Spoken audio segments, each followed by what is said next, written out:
जाएगा तथा उत्पाद को सरकार द्वारा ही खरीद लिया जाएगा।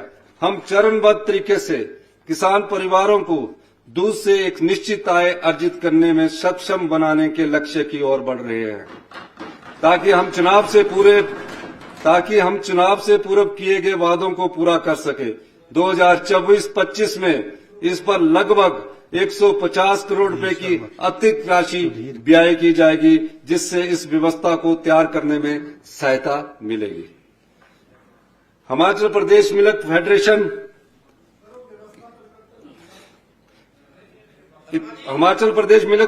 फेडरेशन दूध उत्पादन सोसाइटियों द्वारा लीग सोसाइटियों से एग्रीकल्चर प्रोड्यूस मार्केट कमेटी द्वारा ली गई मार्केट फीस रिवर्स करने में बहुत समय लग जाता है। इससे इन सोसाइटियों का बहुत सारा पैसा कमेटी के पास काफी समय तक पड़ा रहता है। मैं घोषणा करता हूं कि 1 अप्रैल 2024 से दुग्ध उत्पादन सोसाइटियों से एपीएमसी द्वारा ली जाने वाली फीस माफ की जाएगी। इससे इन सोसाइटियों को करोड़ों रुपए का लाभ पहुंचेगा। मेरा लक्ष्य किसानों और पशुपालकों को न केवल दूध उत्पाद को कॉस्ट बेस्ड प्राइस मिले, बल्कि क्वालिटी बोनस भी मिले। इसी लक्ष्य की प्राप्ति के लिए मेरी सरकार निश्चित समय अवधि को ध्यान में रखकर कार्य कर रही है।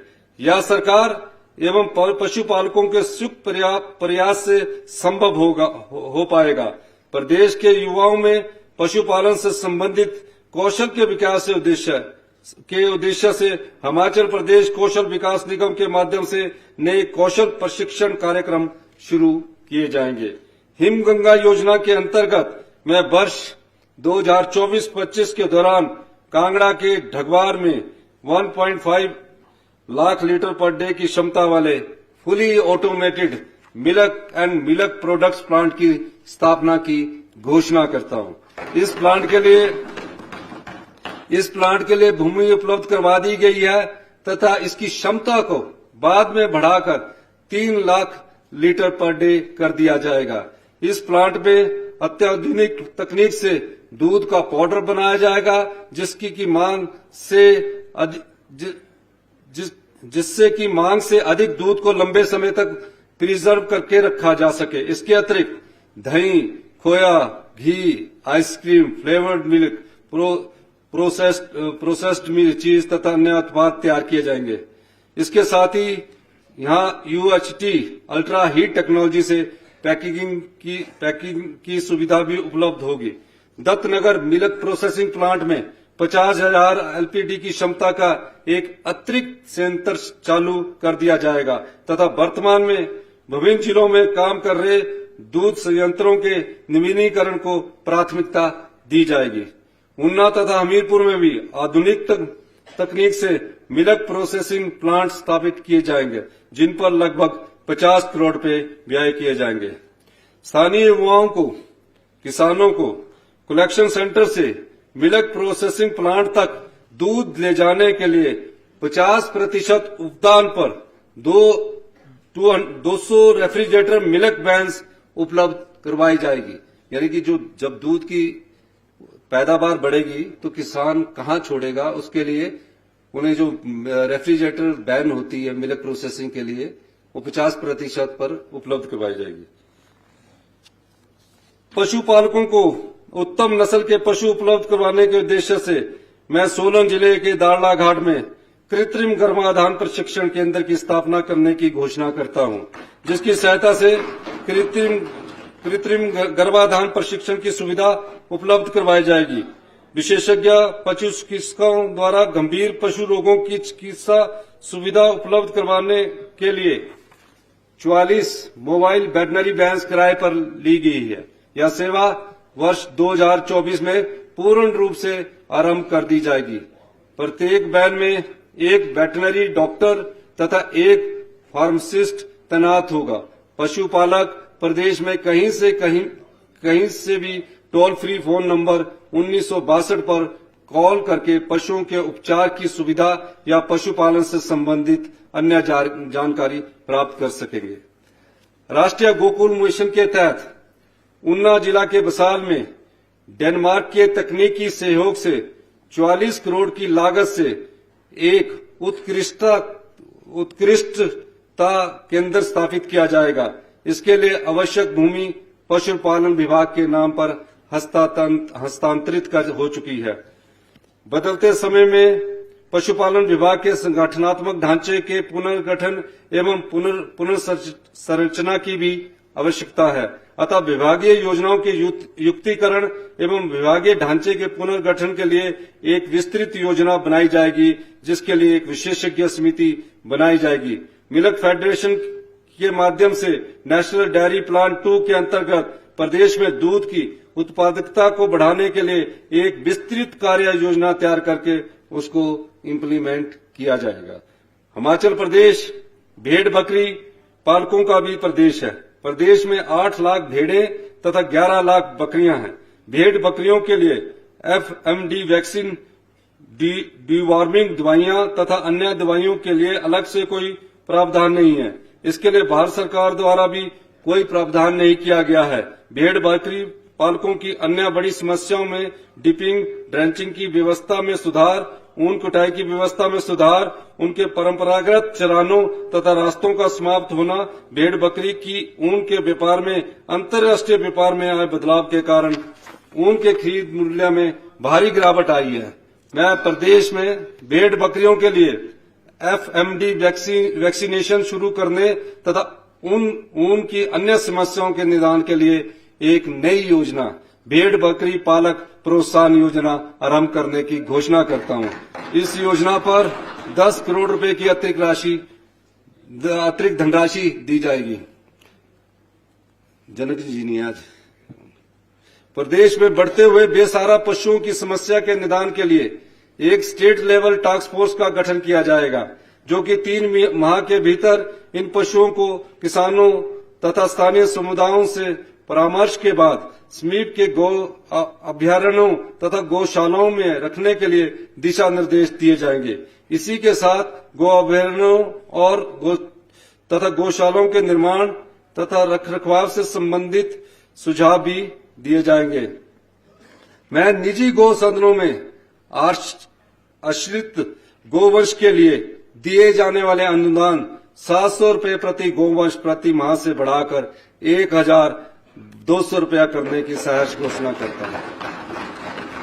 जो निजी संस्थान गौशाला चलाते हैं उनके लिए हमने 1200 रुपया पर गाय का या किसी पशु का कर दिया। कृषि क्षेत्र के लिए कुल 582 करोड़ रुपए प्रस्तावित है। अध्यक्ष महोदय, मैं हिमाचल प्रदेश की आर्थिकी में प्रदेश के बागवानों का एक बड़ा योगदान रहा है। बागवानों की आय में वृद्धि हमारी सरकार की प्राथमिकताओं में से एक है। मैं 2024-25 के दौरान बागवानी क्षेत्र में 300 करोड़ रुपए की लागत से निम्न विकास कार्य पूरे करने की घोषणा करता हूं। 75 लघु सिंचाई योजनाओं का निर्माण, लगभग 1200 हेक्टेयर क्षेत्र में सब ट्रॉपिकल फलों के हाई डेंसिटी वृक्षों का रोपण कार्य किया जाएगा, जिससे 80,000 कृषक समूहों में के लगभग 6,500 किसान परिवार लाभान्वित होंगे। 12 करोड़ की लागत से एक बागवानी उत्कृष्टता केंद्र की स्थापना की जाएगी, जो कि गुणवत्ता, कौशल, पर्यटन तथा बाजार संबंधित सभी आवश्यकताओं के लिए वन स्टॉप रिसोर्स सेंटर के रूप में कार्य करेगा। राज्य के सब ट्रॉपिकल क्षेत्रों में 2 अत्याधुनिक फ्रूट प्रोसेसिंग यूनिट स्थापित किए जाएंगे। 5 करोड़ रुपए की लागत से अमरूद, नींबू तथा अन्य सब ट्रॉपिकल फलों की बढ़ावा देने के लिए mother trees bud wood banks के लिए फाउंडेशन ब्लॉक की स्थापना की जाएगी।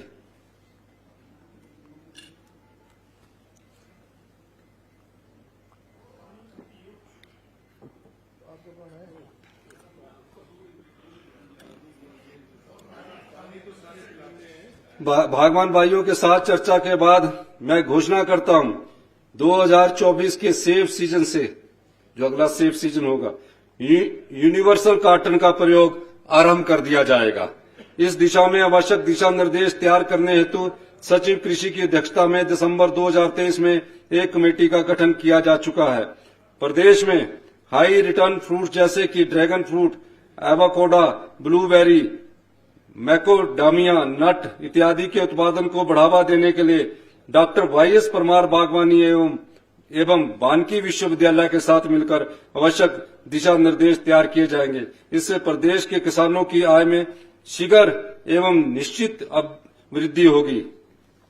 अध्यक्ष महोदय, प्रदेश में पर्यटकों के बढ़ते हुए रुझान को देखते हुए हॉर्टिकल्चर टूरिज्म को बढ़ावा देने की आवश्यकता है। प्रदेश में स्थित बड़े बाग तथा बागों के समूह को ग्रामीण पर्यटन की दृष्टि से विकसित करने के लिए ग्रामीण विकास विभाग, उद्यान विभाग तथा पर्यटन विभाग के माध्यम से मैं एक ठोस नीति का निर्धारण किया जाएगा। इस नीति के अंतर्गत इच्छुक बागवानों को आवश्यक ट्रेनिंग तथा अन्य सहायता उपलब्ध करवाई जाएगी।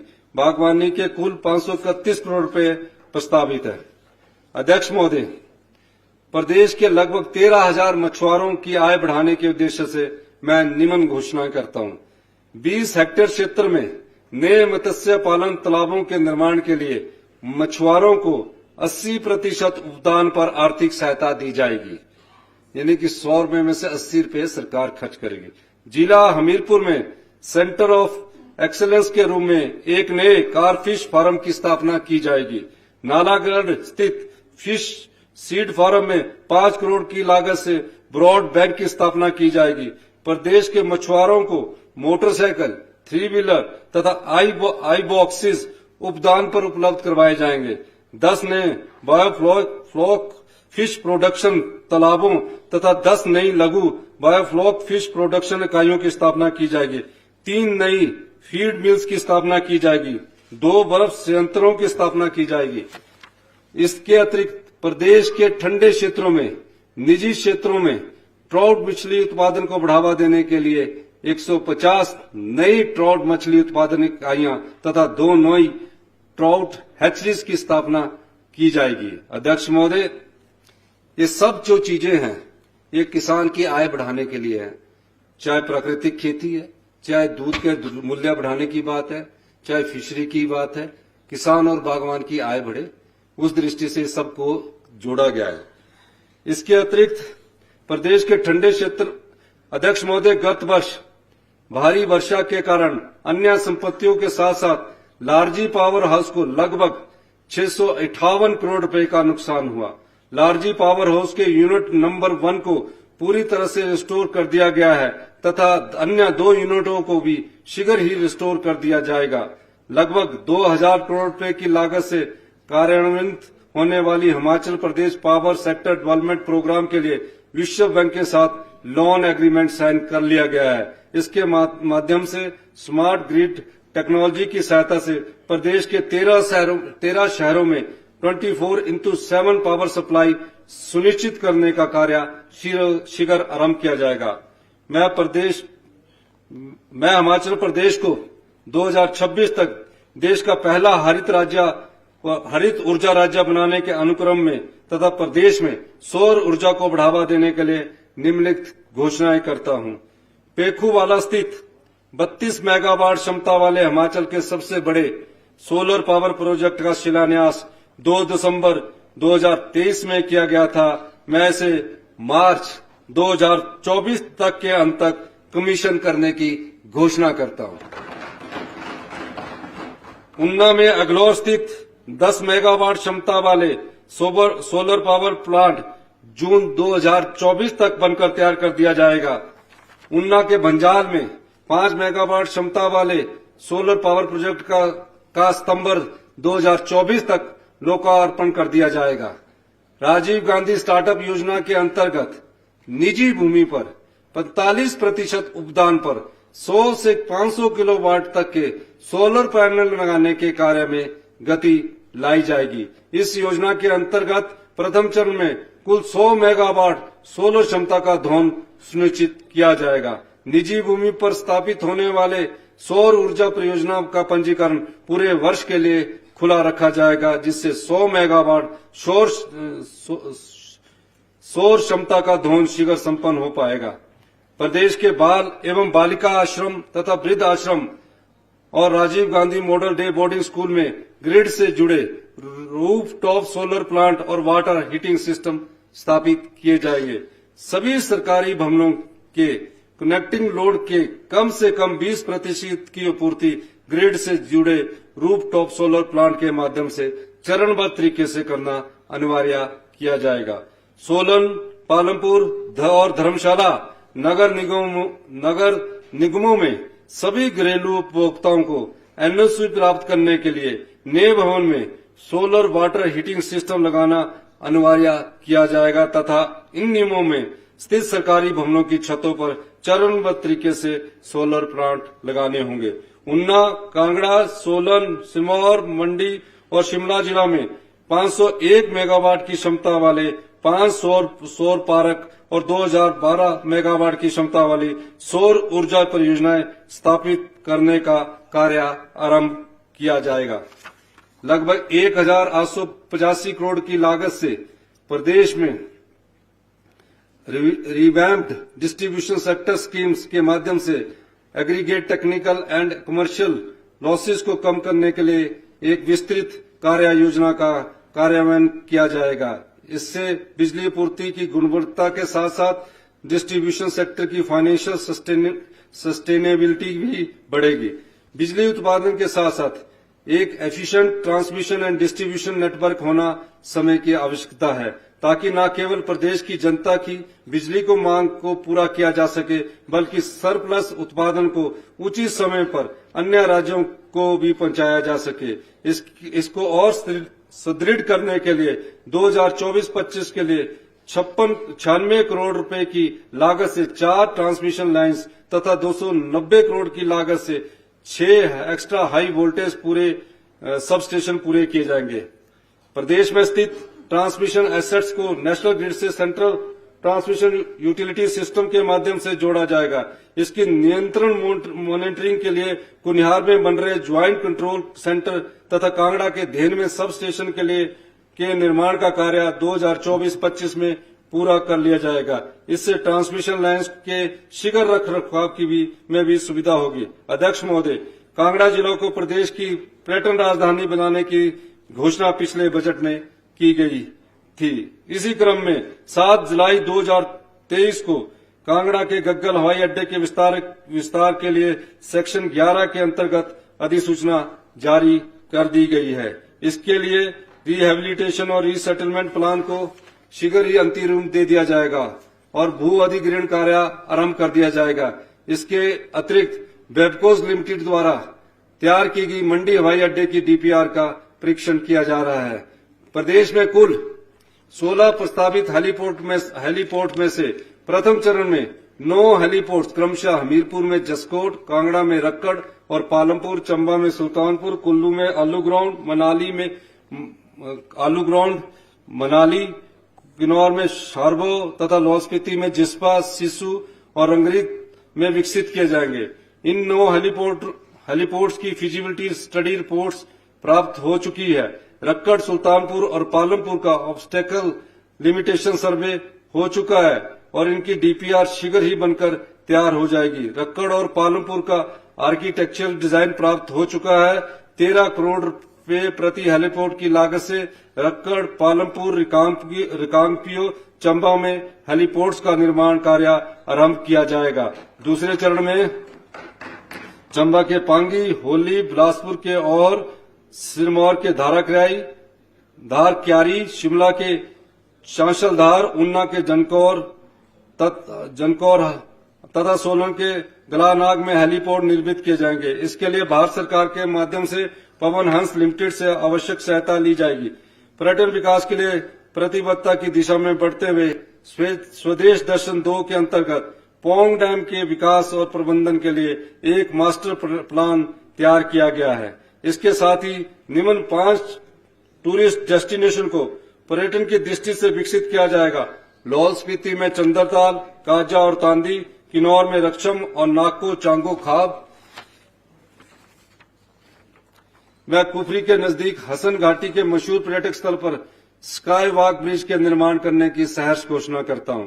पर्यटकों को प्रदेश में प्रवास के दौरान बेहतर सुविधाएं प्रदान करने के उद्देश्य से प्रदेश में स्थित सभी होम स्टेज यूनिट को Himachal Pradesh tourism development and registration act के अधीन लाया जाएगा, जिससे इसके संचालन में सुधार और गुणवत्ता लाई जा सके। अध्यक्ष महोदय, प्रदेश में कैंसर के बढ़ते हुए मरीजों की संख्या चिंता का विषय है। प्रदेश में कैंसर की रोकथाम तथा उपचार के लिए आवश्यक सुविधाओं की व्यवस्था करनी होगी। मैं doctor Radhakrishna medical college Hamirpur में 100 करोड़ की लागत से state of the art facilities के साथ स्टेट कैंसर इंस्टीट्यूट की स्थापना करने की घोषणा करता हूं। India council of medical research की सहायता से प्रदेश में बढ़ते कैंसर के रोगियों के कारणों का पता भी लगाया जाएगा। कैंसर पीड़ित मरीजों को प्रदेश में ही कीमोथेरेपी तथा पैलिएटिव केयर की सुविधा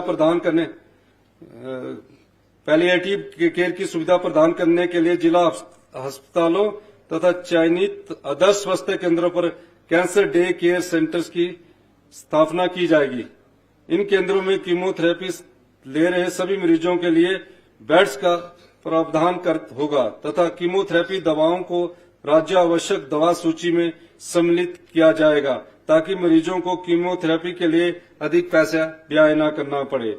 इंदिरा गांधी मेडिकल कॉलेज शिमला में कैंसर पीड़ित रोगियों के एडवांस रेडियोथेरेपी तकनीक से उपचार के लिए 21 करोड़ की लागत से एक लीनियर एक्सीलरेटर मशीन स्थापित की जाएगी।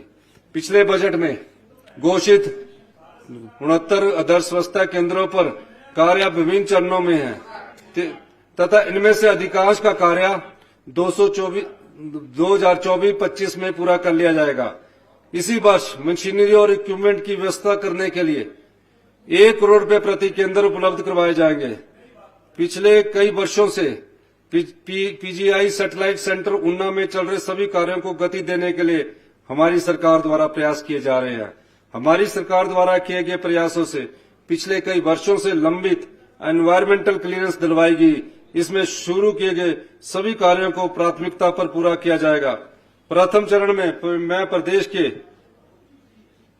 53 स्वास्थ्य संस्थानों में हॉस्पिटल मैनेजमेंट इंफॉर्मेशन सर्विस की स्थापना की जाएगी। इससे मरीजों को उनके डिजिटल रिकॉर्ड के आधार पर बेहतर सुविधाएं प्राप्त हो पाएगी।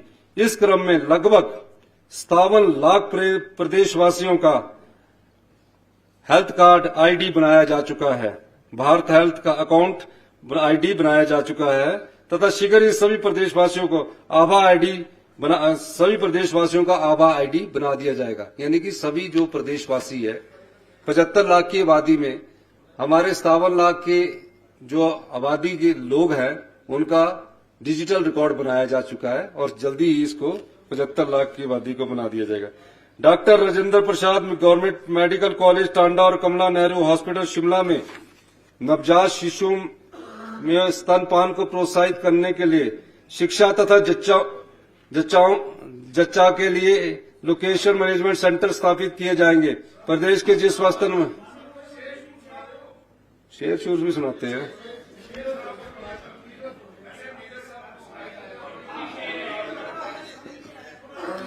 प्रदेश के जिन स्वास्थ्य संस्थानों में एक्सरे की सुविधा नहीं है वहां के निवासियों की सुविधा के लिए प्राइवेट प्रैक्टिशनर के माध्यम से यह सुविधा प्रदान की जाएगी।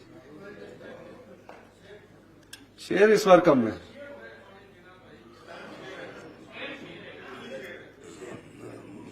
आप ही सुना दो।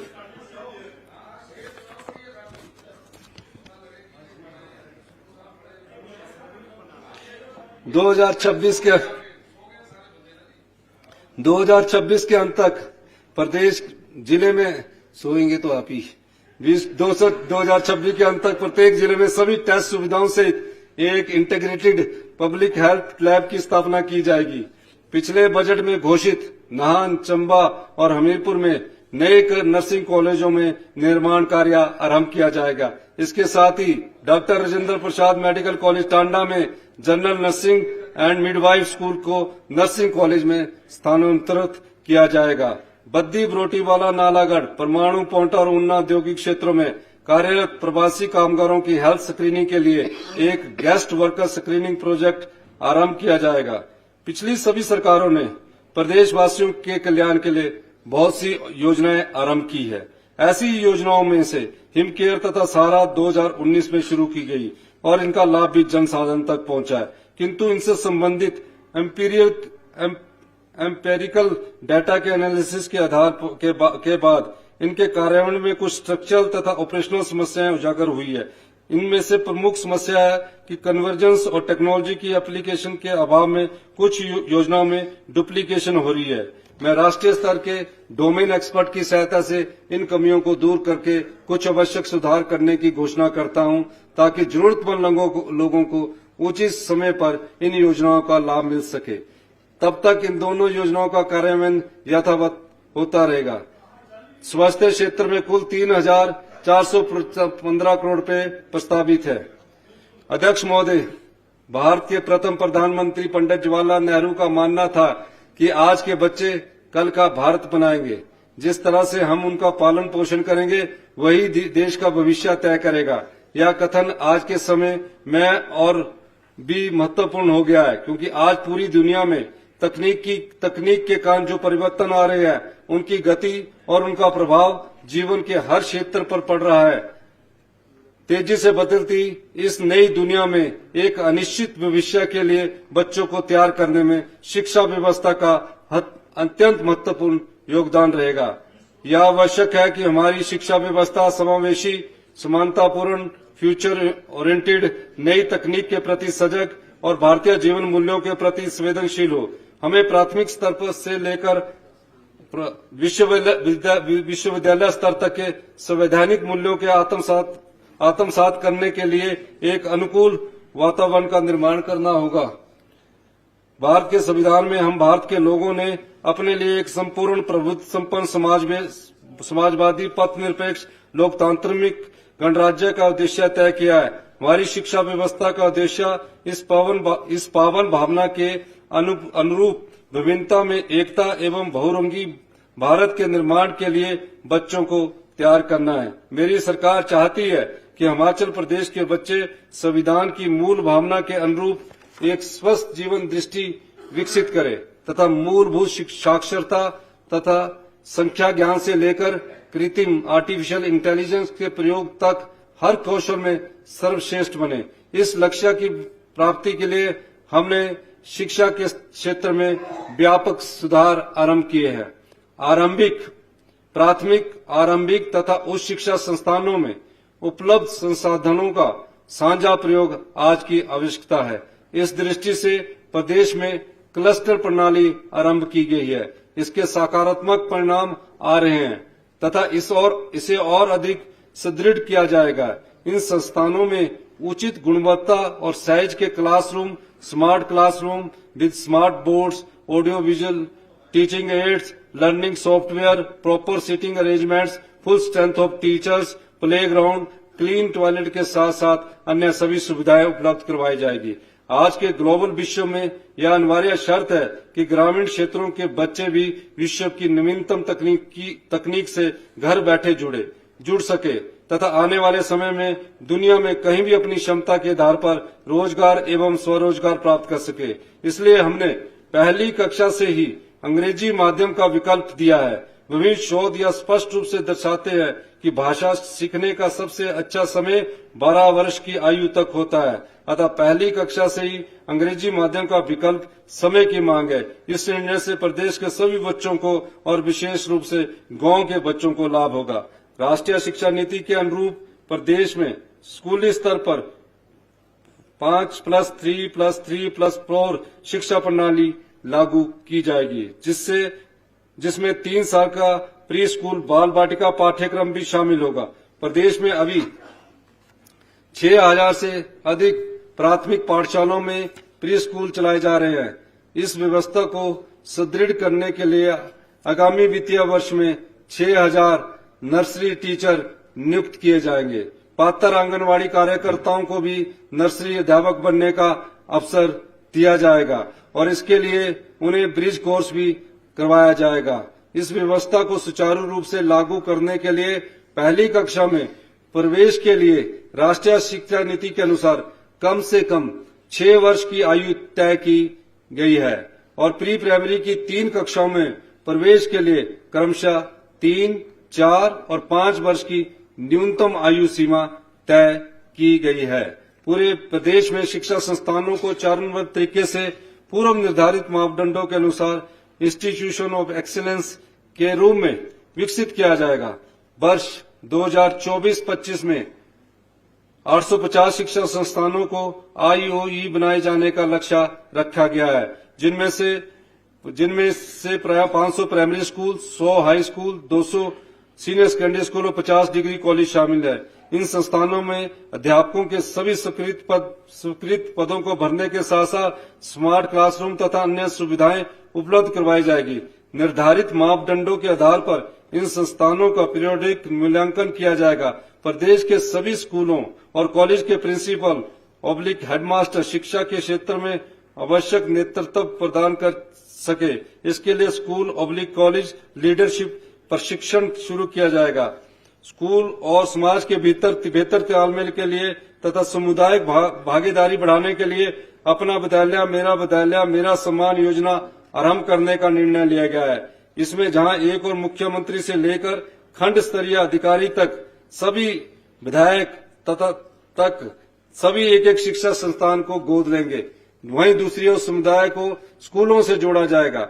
इसमें पात्र एवं इच्छुक व्यक्तियों द्वारा निःशुल्क शिक्षा प्रदान किए जाने की व्यवस्था भी की जाएगी। यानी कि कोई भी विधायक है वो एक स्कूल को गोद ले सकता है और अधिकारी भी। प्रत्येक उपमंडल अधिकारियों को सभी प्राइमरी स्कूलों का महीने में एक दिन बारी से अनिवार्य रूप से रिव्यू मीटिंग का आयोजन करना होगा। इस बैठक में उस स्कूल में न केवल विद्यार्थी बल्कि अध्यापकों की परफॉर्मेंस का भी रिव्यू किया जाएगा। अभिभावकों के साथ भी इस बैठक में संवाद किया जाएगा। इसी बैठक में स्कूल के रख रखाव के बारे में भी उचित निर्णय लिया जाएगा। इसके लिए आवश्यक दिशा निर्देश जारी कर दिए गए हैं। प्रदेश के सभी शिक्षा संस्थानों की वार्षिक रैंकिंग और उनके लिए परफॉर्मेंस बेस्ड ग्रांट की व्यवस्था की शुरुआत की जाएगी। इस सारी व्यवस्था को ऑनलाइन पोर्टल के माध्यम से विकसित किया जाएगा तथा इसे आम जनता तथा अभिभावकों से भी साझा किया जाएगा। इसके लिए एक वेबसाइट बनाई जाएगी। शिक्षा क्षेत्र में व्यापक सुधार करते हुए गुणात्मक शिक्षा पर विशेष ध्यान केंद्रित किया जा रहा है। अभी तक लिए गए निर्णयों में वर्ष में कुल अध्यापन दिवस बढ़ाना, खेल एवं सांस्कृतिक गतिविधियों का निश्चित समय तय करना, शिक्षकों के गैर शिक्षण कार्यों में निरंतर कमी करना, मिड डे मील में रिकॉर्ड की औपचारिकताओं को पूरा करना शामिल है।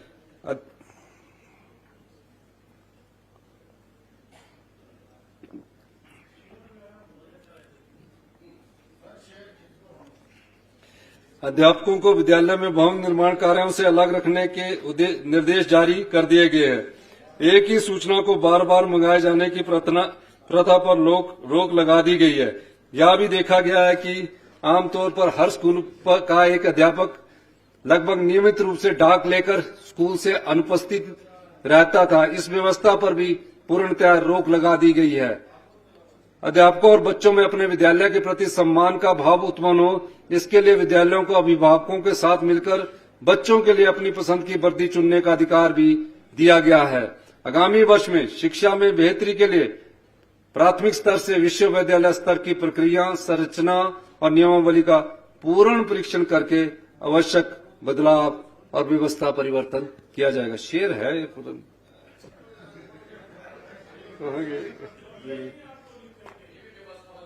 नहीं मेरे मोबाइल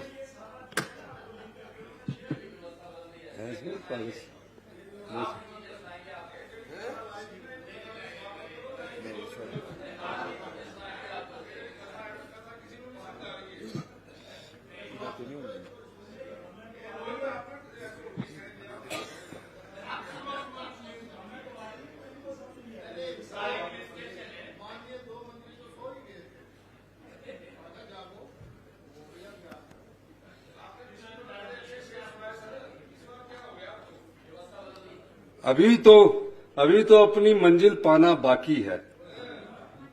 अभी तो इरादों का इम्तिहान बाकी है। अभी तो तोली है मुट्ठी भर जमीन, अभी तोलना आसमान बाकी है।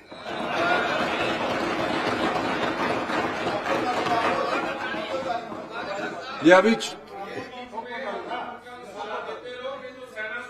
ऐसा अभी तो 14 आपकी नींद हराम हो गई है,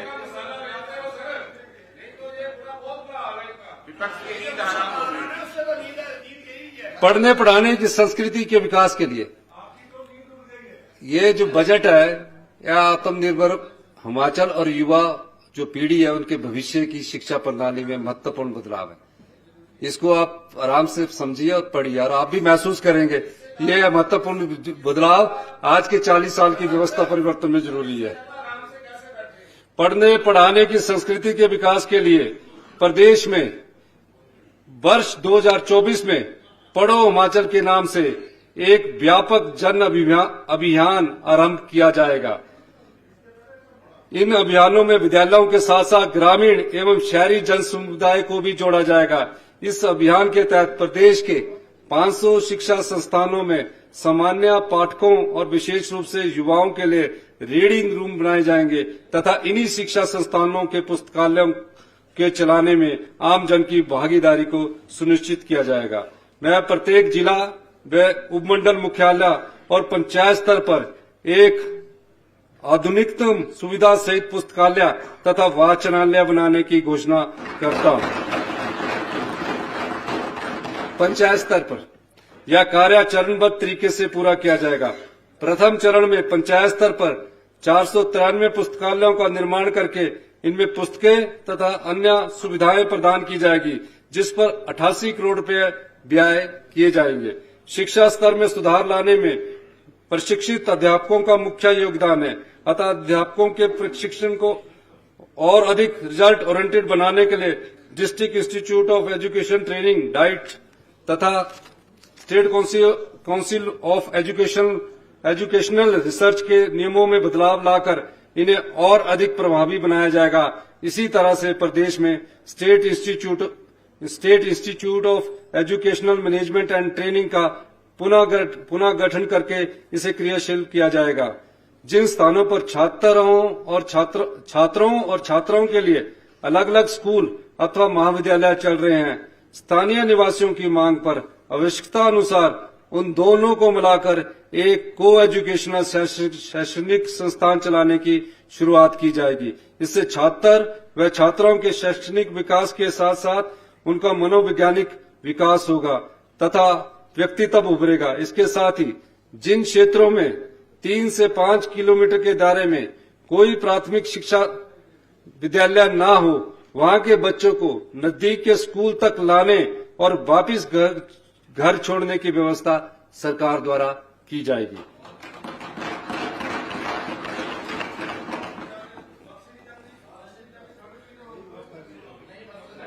अध्यक्ष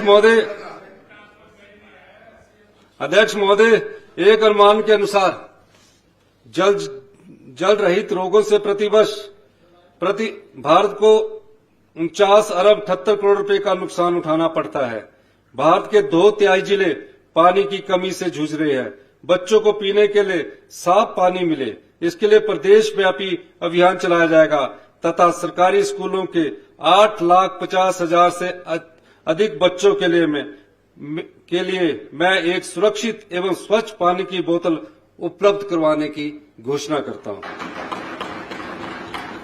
प्रदेश में पढ़ाए जा रहे पाठ्यक्रम का संवैधानिक मूल्यों के परिप्रेक्ष्य में पुनः मूल्यांकन किया जाएगा। इससे प्रदेश की समृद्ध सांस्कृतिक विरासत का समावेश भी किया जाएगा। इसके लिए 5वीं कक्षा से हिमाचल के इतिहास एवं संस्कृति, भारतीय संविधान, स्वास्थ्य, बेसिक हाइजीन तथा अन्य सामान्य ज्ञान के विषयों पर अनिवार्य रूप से पाठ्यक्रम आरंभ किया जाएगा। सभी विद्यालयों में खेलों तथा व्यायाम के लिए प्रतिदिन कम से कम 1 पीरियड अनिवार्य किया जाएगा। आवश्यकता अनुसार फिजिकल एजुकेशन टीचर की नियुक्ति को प्राथमिकता दी जाएगी। 500 बच्चों से अधिक वाले स्कूलों में स्वयं सहायता समूहों को मिड डे मील के अंतर्गत भोजन बनाने और परोसने में भागीदारी के लिए प्रोत्साहित किया जाएगा। National assessment and accreditation council NAAC उच्च शिक्षा में प्रदेश की स्थिति को जांचने एवं इससे किए जा रहे प्रयासों को आंकने का एक अच्छा माध्यम है। 2024-25 में नैक एक्रीडेशन के लिए प्रदेश के सभी पात्र कॉलेजों द्वारा अपनी दावेदारी प्रस्तुत की जाएगी। 2024-25 के लिए प्रदेश सरकार द्वारा भारत सरकार को वित्त पोषण के लिए समग्र शिक्षा अभियान के तहत 1052 करोड़ रुपए तथा स्टार प्रोजेक्ट के तहत 400 करोड़ रुपए का प्रस्ताव भिजवाया गया है। इसके अतिरिक्त पीएम उषा के तहत 1000 करोड़ रुपए का प्रस्ताव तथा पीएम श्री के तहत 477 करोड़ रुपए का अनुदान का प्रस्ताव भी भारत सरकार के विचाराधीन है। मुझे आशा है कि भारत सरकार इन प्रस्तावों को शीघ्र स्वीकृति प्रदान करेगी। पिछली सरकार ने प्रदेश में 3 स्थानों पर अटल आदर्श विद्यालय बनाने आरंभ किए थे। मेरी सरकार इन्हें पूरा करने के लिए न केवल आवश्यक धनराशि उपलब्ध करवाएगी बल्कि इन्हें क्रियाशील भी करेगी। Rajiv Gandhi model day boarding school तथा एक अटल आदर्श विद्यालयों के लिए कर्मचारियों का एक विशेष कैडर बनाया जाएगा तथा इन्हें अंतर्राष्ट्रीय मानकों पर उत्कृष्ट शिक्षा संस्थानों के रूप में विकसित किया जाएगा। मैं प्रथम चरण में प्रदेश में 10 Rajiv Gandhi day boarding school क्रमशः लाड़ू, नगरोटा बगवा, कांगड़ा, अमलैड, भोरंज, संगनाई, फतेहपुर 5 और का निर्माण आरंभ करने की घोषणा करता हूं। 5 और के नाम नहीं लिखे हैं। शिक्षा क्षेत्र में कुल 9,560 करोड़ रुपए प्रस्तावित है। अध्यक्ष महोदय, प्रदेश के युवाओं को रोजगार एवं स्वरोजगार अवसर के लिए तैयार करने के उद्देश्य से मार्केट डिमांड के अनुरूप प्रशिक्षण दिया जाना आवश्यक है। मैं इसी उपक्रम में निम्न घोषणाएं करता हूं। राजीव गांधी राजकीय इंजीनियरिंग कॉलेज नगरोटा बगवां में कंप्यूटर साइंस और इंजीनियरिंग, आर्टिफिशियल इंटेलिजेंस और डाटा साइंस में बी.टेक और डिप्लोमा कोर्स शुरू किए जाएंगे। राजकीय बहुतकनीकी सुंदरनगर में computer science and engineering, artificial intelligence and machine learning में डिप्लोमा कोर्स शुरू किया जाएगा।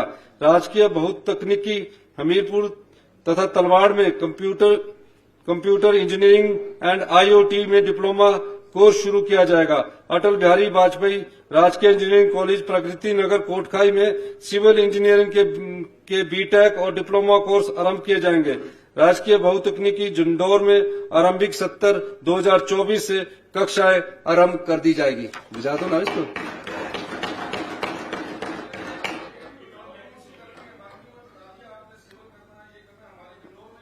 जो बेसिक कोर्स होंगे अच्छे,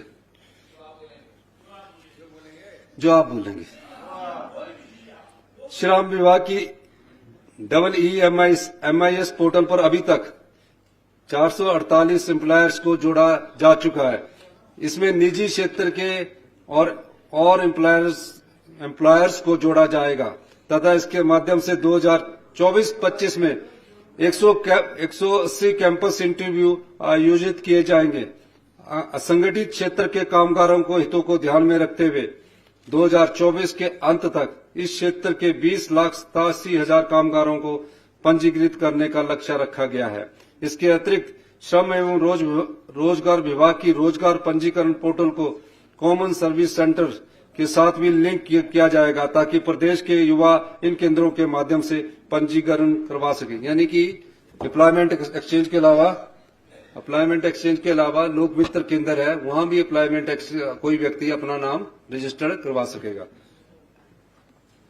तकनीकी शिक्षा क्षेत्र में कुल 330 करोड़ रुपए प्रस्तावित है। अध्यक्ष महोदय, वर्तमान में वृद्धावस्था, विधवा, एकल नारी, दिव्यांग, कुष्ठ रोगी तथा ट्रांसजेंडर पेंशन के 7,84,000 लाभार्थियों के लिए लगभग 1,260 करोड़ रुपए व्यय किए जा रहे हैं।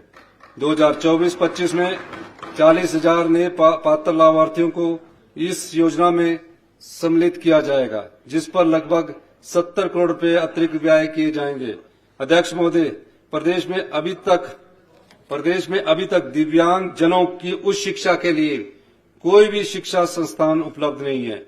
मैं प्रदेश में दिव्यांग जनों की उच्च शिक्षा के लिए कंडा घाट में एक centre of excellence for education of दिव्यांग जनों की स्थापना करने की घोषणा करता हूं। Institute for children with disabilities को भी इस केंद्र में स्थानांतरित किया जाएगा। इस केंद्र में 0 से 27 वर्ष की आयु के दिव्यांग बच्चों के लिए आवासीय सुविधाएं, खेल मैदान तथा सभी अन्य सुविधाएं प्रदान की जाएगी। जिन पात्र दिव्यांग बच्चों के लिए रहने की सुविधा उपलब्ध नहीं होगी, उन्हें रहने के लिए किराए के लिए आर्थिक सहायता दी जाएगी। प्रदेश के युवाओं को राष्ट्र निर्माण की ओर ले जाने के उद्देश्य से राज्य स्तर पर सभी सुविधाओं सहित कंडाघाट में एक आदर्श नशा निवारण केंद्र की स्थापना की जाएगी। इस केंद्र में पुस्तकालय, जिम, इंडोर तथा आउटडोर खेलों इत्यादि की सुविधा देने के साथ साथ यह भी सुनिश्चित किया जाएगा कि यह केंद्र सड़क से जुड़ा हो तथा कोई सामुदायिक स्वास्थ्य केंद्र अथवा सिविल हॉस्पिटल इस केंद्र के आसपास हो, जिसमें अन्य सुविधाओं के साथ साथ संबंधित परामर्श की सुविधा भी उपलब्ध होगी। प्रदेश के युवाओं तथा अन्य हितधारकों की जागरूकता के लिए एक व्यापक अभियान चलाया जाएगा। उपमंडल स्तर से लेकर राज्य स्तर तक के अधिकारियों की भागीदारी से एक effective monitoring and reporting system की स्थापना की जाएगी। अभी नशा निवारण केंद्र तो बहुत है, लेकिन वो मकानों में बंद कमरों में चल रहे हैं। तो किसी की नशे की अगर को लत को छुड़ाना है तो उसके लिए थोड़ा ओपन स्पेस भी चाहिए, खेलने की सुविधा भी हो। तो पहला हिमाचल प्रदेश का नशा निर्माण केंद्र जो निर्माण केंद्र है, आधुनिक सुविधाओं से लैस, इसको हम यहाँ हिमाचल प्रदेश में बनाने जा रहे हैं। अध्यक्ष, कंडाघाट में अध्यक्ष महोदय, हिमाचल प्रदेश में स्वास्थ्य सेवाओं का व्यापक विस्तार हुआ है तथा इसके माध्यम से प्रदेश के सभी वर्गों को समय पर उचित सुविधा पहुंचाने के लिए हमारी सरकार सदा से ही प्रयत्नशील रही है। मैं एक नई योजना मुख्यमंत्री सुख आरोग्य योजना आरंभ करने की घोषणा करता हूं। इसके अंतर्गत प्रदेश में 70 वर्ष से अधिक आयु के सभी एवं ऐसे कृषकों एवं वृद्धों जो कि आय कर ना दे रहे हों अथवा कोई पेंशन ना ले रहे हों को मुफ्त चिकित्सा सुविधा दी जाएगी। इसके साथ ही मैं एक नई योजना मुख्यमंत्री सुख शिक्षा योजना आरंभ करने की भी घोषणा करता हूं। इसके अंतर्गत प्रदेश में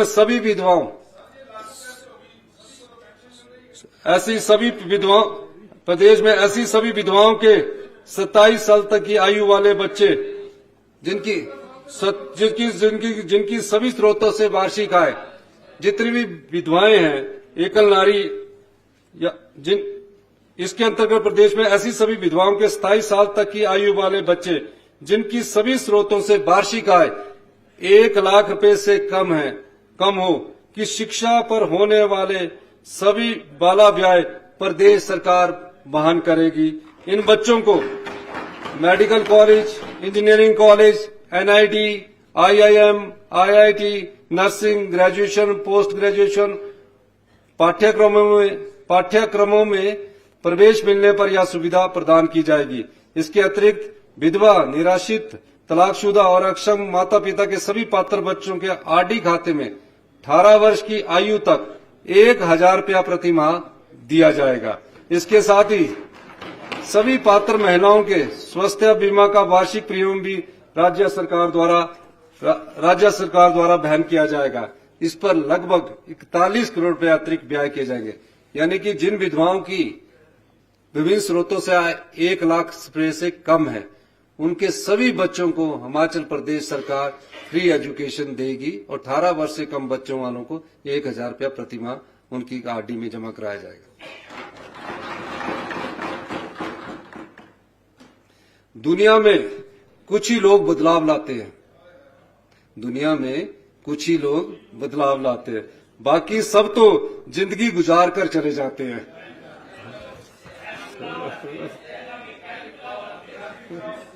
सामाजिक सुरक्षा हेतु चलाई जा रही विभिन्न योजनाओं का लाभ लाभार्थियों तक समय तक पहुंचने के लिए हमारी सरकार कृत संकल्प है। मैं यहां भी घोषणा करता हूं कि जिला विकास समिति की बैठक समय पर न आने। मुख्यमंत्री महोदय, ये रिएक्शन कोई नहीं हुआ, आपके अनुरोध पर था ये शेर आपके अनुरोध पर था ये।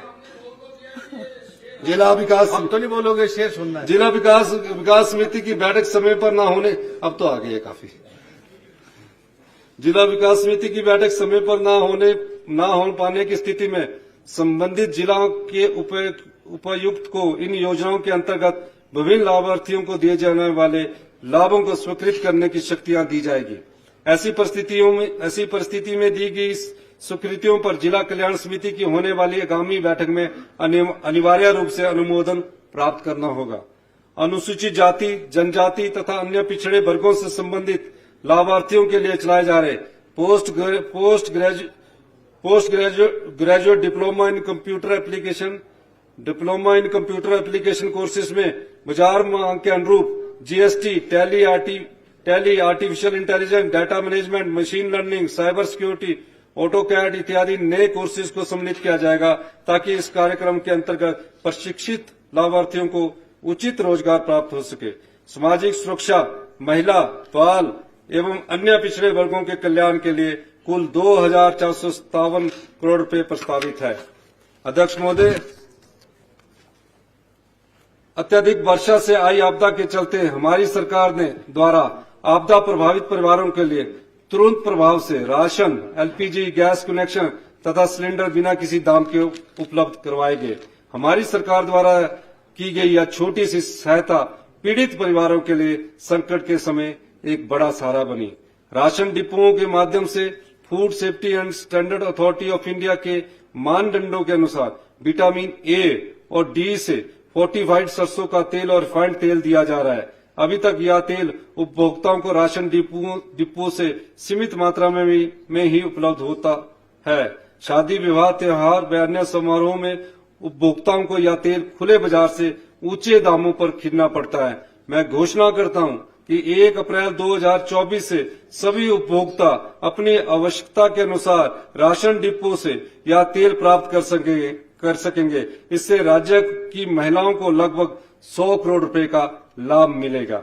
पब्लिक डिस्ट्रीब्यूशन सिस्टम को और सुदृढ़ बनाने के लिए integrated management of public distribution system को अपग्रेड किया जाएगा तथा one nation one ration card के अंतर्गत नेशनल पोर्टेबिलिटी को और सुदृढ़ किया जाएगा। इससे नेशनल फूड सिक्योरिटी एक्ट के प्रावधानों के अनुसार राशन वितरण को पारदर्शी बनाने में सहायता मिलेगी। इसी के अंतर्गत वेब आधारित केवाईसी का प्रावधान किया जाएगा, जिससे इंटरस्टेट पोर्टेबिलिटी के तहत लाभार्थियों को इस योजना से लाभ किसी भी राज्य में मिल सकेंगे। मिलों से आवंटित आटे की गोदामवार निगरानी भी सुनिश्चित की जाएगी। खाद्य उत्पादन के लिए कुल 200 करोड़ रुपए से अधिक व्यय किए जाएंगे। अध्यक्ष महोदय, पिछले वर्ष प्रत्येक ब्लॉक में निर्मित किए जा रहे प्लास्टिक बेस मैनेजमेंट यूनिट्स को 2024-25 में ऑपरेशनलाइज कर दिया जाएगा। इसके ऑपरेशंस में बैकवर्ड और फॉरवर्ड लिंकेज सुनिश्चित की जाएगी, ताकि इनका लाभ और अन्य क्षेत्रों तथा समुदाय को भी मिल सके। सभी जिलों में एक मॉडल पंचायत के लक्ष्य को पूरा करने के बाद इस मॉडल को कन्वर्जेंस के माध्यम से अन्य पंचायतों में चरणबद्ध ढंग से रेप्लिकेट किया जाएगा। प्रदेश के ग्रामीण क्षेत्रों को स्वच्छ बनाने के उद्देश्य से 2024-25 में 5,000 अतिरिक्त गांवों को ODF plus open defection free plus declare करने का लक्ष्य रखा गया है। इसके अतिरिक्त भूमि उपलब्धता के आधार पर कम से कम 4 साइट पर फेकल स्लज मैनेजमेंट प्लांट स्थापित किए जाएंगे। 2024-25 में ग्रामीण क्षेत्रों में 1,000 स्वायत्ता समूह बनाने का लक्ष्य रखा गया है। इन समूह को लगभग 32 करोड़ रुपए की राशि के रूप में रिवॉल्विंग फंड तथा कम्युनिटी इन्वेस्टमेंट फंड के रूप में देने के साथ साथ इन्हें लगभग 50 करोड़ रुपए का ऋण देने का भी लक्ष्य रखा गया है। स्वयं सहायता समूह पर लगभग 100 करोड़ रुपया व्यय किए जाएंगे। सभी पंचायतों के अकाउंट्स ई ग्राम स्वराज सॉफ्टवेयर एप्लीकेशन से जोड़ दिए जाएंगे। इसके माध्यम से सभी पंचायतों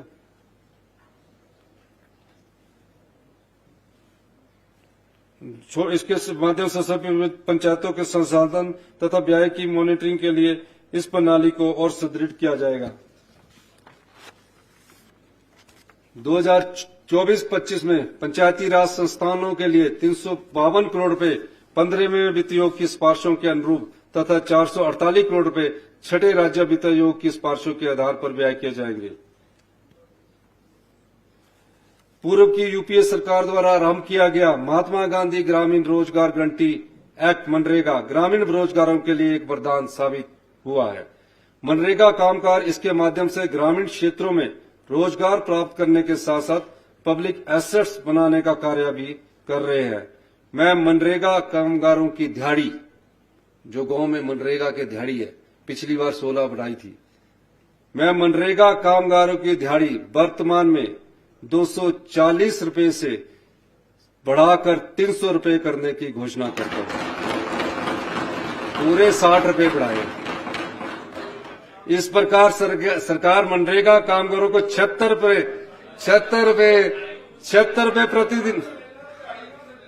रुपए प्रतिदिन अपने संसाधनों से देगी। अब शेर सुन लो इस पर। रुकना हो अगर तो 100 बहाने, जाना हो तो रास्ते बड़े हैं। मतलब अगर रुकना है तो बहाने, कोई योजना लागू करनी ना हो तो बहाने बहुत है। हमने 300 रुपया हिमाचल प्रदेश में यह एक ऐतिहासिक वृद्धि है जो कि आज से पहले नहीं की गई है। इस वृद्धि से ग्रामीण अर्थव्यवस्था को अभी समझाता हूं। अगले में समझाना। हिमाचल प्रदेश में यह एक ऐतिहासिक वृद्धि है जो कि आज से पहले नहीं की गई। इस वृद्धि से ग्रामीण अर्थव्यवस्था को आत्मनिर्भरता की ओर ले जाने में गति मिलेगी। इसी के साथ जो मनरेगा में काम करने वाली महिलाएं होती है, इसी के साथ ऐसी विधवा, एकल, बेसहारा, दिव्यांग महिला मनरेगा कामगार जिनकी वार्षिक आय 2.5 लाख रुपए से कम हो तथा वर्ष में 100 दिन की मजदूरी पूरी कर चुकी हो को मकान बनाने के लिए 3 लाख रुपए तक की सहायता दी जाएगी। वह शर्त है यह सहायता किसी और कार्यक्रम के अंतर्गत प्राप्त न हो। यानी कि 60 रुपए भी बढ़ाए, जो होगी 2.5 लाख से कम विधवा या उसको 3 लाख रुपया सहायता दी जाएगी। मैं पंचायती राज संस्थाओं के प्रतिनिधियों का मानदेय बढ़ाने की सहर्ष निम्न घोषणाएं करता हूं। अध्यक्ष जिला परिषद को 4,000 बढ़ोतरी के साथ 24,000 रुपये प्रति माह मानदेय मिलेगा। उपाध्यक्ष जिला परिषद को 3,000 बढ़ोतरी के साथ 18,000 रुपये प्रति माह मानदेय मिलेगा। सदस्य जिला परिषद को 13,000 बढ़ोतरी के साथ 1,300 रुपये बढ़ोतरी के साथ 7,800 रुपये प्रति मानदेय मिलेगा। अध्यक्ष पंचायत समिति को 1,900 रुपये बढ़ोतरी के साथ 11,400 रुपया प्रति माह मानदेय मिलेगा। उपाध्यक्ष पंचायत समिति को 1,400 रुपये बढ़ोतरी के साथ 8,400 रुपया प्रति माह मानदेय मिलेगा। सदस्य पंचायत समिति को 1,200 रुपया बढ़ोतरी के साथ 7,200 रुपया प्रति माह मानदेय मिलेगा। ग्राम पंचायत को 1,200 रुपये बढ़ोतरी, प्रधान ग्राम पंचायत को 1,200 रुपये बढ़ोतरी के साथ 7,200 रुपये प्रति माह मानदेय मिलेगा।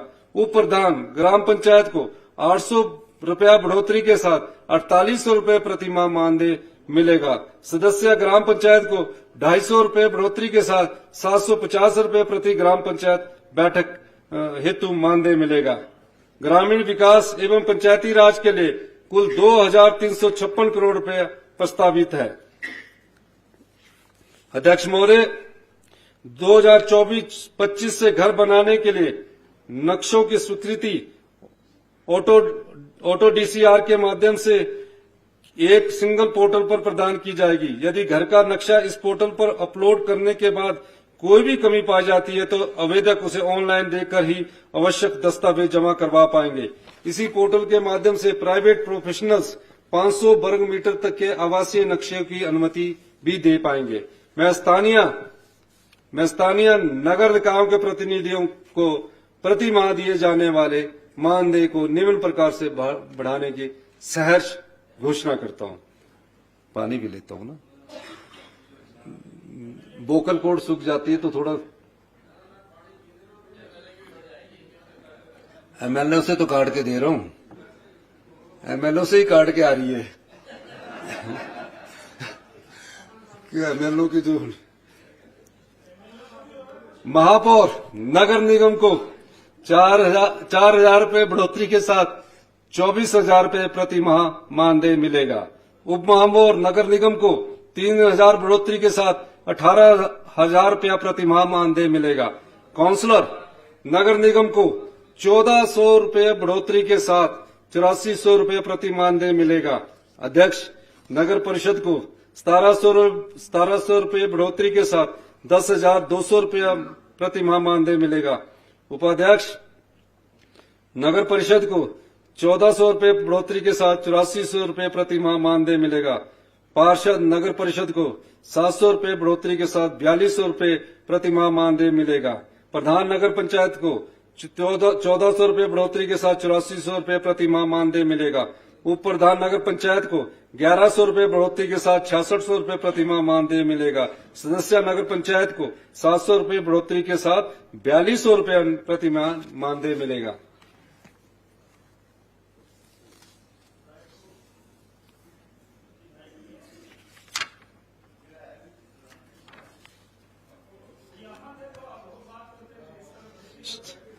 शहरी क्षेत्रों में हम डेमोक्रेसी के सभी इंस्टीट्यूशंस को मजबूत करना चाहते हैं। हम उसको कमजोर नहीं करना चाहते। शहरी क्षेत्रों में नहीं, एमएलओ से तो काट कर दे रहा हूं इनको। शहरी क्षेत्रों में कचरा प्रबंधन को और सुचारू रूप से चलाने के लिए तथा उस पर निगरानी के लिए राज्य विकास निदेशालय में एक पर्यावरण सेल की स्थापना की जाएगी। शहरी निकायों के कार्य में सुधार तथा आम जनता की सुविधा के लिए शहरी निकायों की कार्यप्रणाली को डिजिटलाइज किया जाएगा। इसके लिए राज्य स्तर पर एक स्टेट प्रोजेक्ट मॉनिटरिंग यूनिट की स्थापना की जाएगी, जो कि एक्सपर्ट्स के माध्यम से शहरी निकायों की कार्यप्रणाली को ऑनलाइन प्लानिंग, इम्प्लीमेंटेशंस, मॉनिटरिंग तथा रिपोर्टिंग में सहायक सिद्ध होगी। इसी पहल के अंतर्गत शहरी निकायों में विभिन्न शुल्क एवं टैक्स ऑनलाइन इकट्ठे किए जा सकेंगे तथा विभिन्न सर्टिफिकेट एवं एनओसी ऑनलाइन जारी किए जा सकेंगे। इसी के अंतर्गत शहरी निकायों के अकाउंट्स को डिजिटाइज किया जाएगा। एजी सैक की सहायता से सभी शहरी निकायों में परिसंपत्तियों की जीआईएस मैपिंग की जाएगी। अध्यक्ष महोदय, मैं वाल्मीकि समाज के भाइयों तथा कामगारों के लिए आवास निर्माण में सहायता के लिए नई योजना महर्षि वाल्मीकि कामगार आवास योजना आरंभ करने की घोषणा करता हूं। रामायण के रचयिता महर्षि वाल्मीकि जी थे। मैं आज उनके नाम से महर्षि वाल्मीकि कामगार आवास योजना आरंभ करने की घोषणा कर रहा हूं। अभी राम मंदिर भी बना, तो इसके अंतर्गत वाल्मीकि समाज के ऐसे सफाई कर्मचारी जिनकी वार्षिक आय 2.5 लाख रुपए से कम हो तथा उनके पास अपना घर न हो को घर बनाने के लिए 3 लाख रुपए की आर्थिक सहायता दी जाएगी।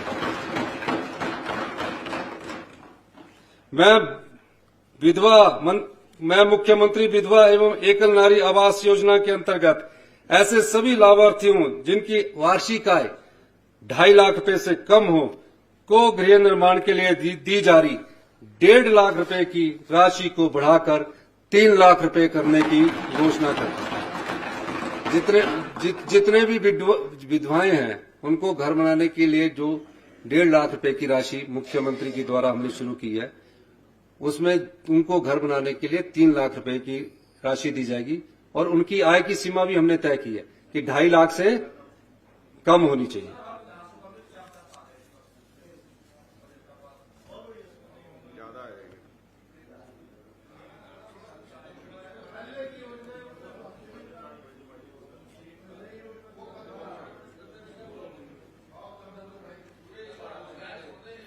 सुनो, असर है ये हमारी दस्तकों का। जहां दीवार थी दर हो गया। हमारी सरकार ने नए रास्ते बनाए हैं, बदलते समय के मुताबिक काम शुरू किया, बाधाओं को खत्म कर दिया। जहां दीवार नजर आती थी आपको वहां दरवाजा बन गया।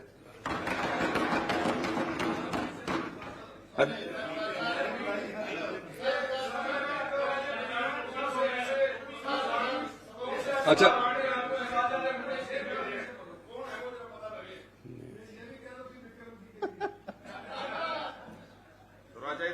लिए बना रहे हैं आपको। विक्रम जी यहाँ आ जाओ, इसके लिए दरवाजा बना रहे हैं। मेरे तो आप शुभ चिंतक है।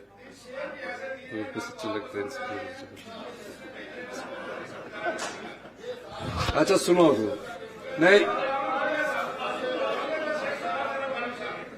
नगर निगम धर्मशाला, सोलन और शिमला नगर, मेरे तो शुभ चिंतक सबसे ज्यादा विपिन परमार जी है, सत्ती जी है, रणधीर जी है, विक्रम जी है, सब है। बीजेपी तो पुराने यूनिवर्सिटी के साथी है।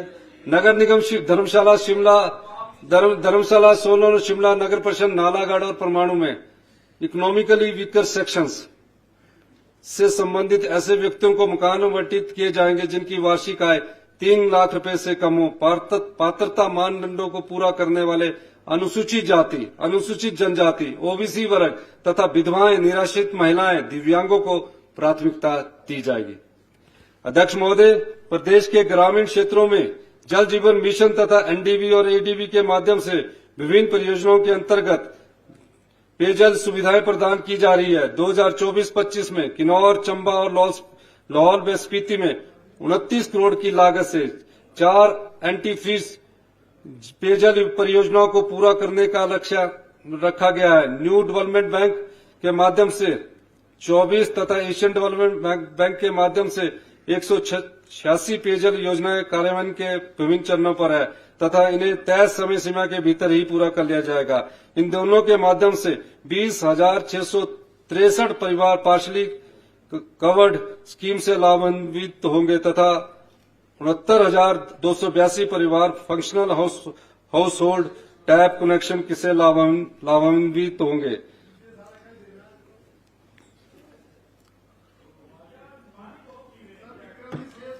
कोड वोकल कोड सूखती है ना। शहरी क्षेत्रों में पेयजल योजना आपूर्ति में सुधार के उद्देश्य से मैं 2024-25 के लिए निम्न घोषणाएं करता हूं। 4 शहरों क्रमशः ज्वाली, हमीरपुर, बैजनाथ, पपरोला तथा नेरचौक में 135 litre per capita per day की क्षमता वाली पेयजल योजनाओं का काम पूरा कर लिया जाएगा। इसी प्रकार अंब और बुनतर के लिए 33 करोड़ की लागत से पेयजल योजनाओं के कार्यान्वयन को गति दी जाएगी और प्रयास रहेगा कि 2024-25 के अंत तक इसका कार्य पूरा कर लिया जाए। 112 करोड़ की लागत से नाहन, अर्की, निर्मंड, पालमपुर और जोगिंदरनगर के लिए पेयजल सुधार योजनाओं का कार्य शीघ्र आरंभ कर दिया जाएगा। मेरे पिछले बजट में घोषित 24x7 पेयजल योजनाओं के कार्यान्वयन की दिशा में रामपुर में वार्ड नंबर 6 और 7, नालागढ़ और चंबा में पेयजल योजनाओं का कार्य आरंभ कर दिया गया है तथा अन्य 9 शहरों में इन कार्यों को शीघ्र आरंभ करने के प्रयास किए जा रहे हैं।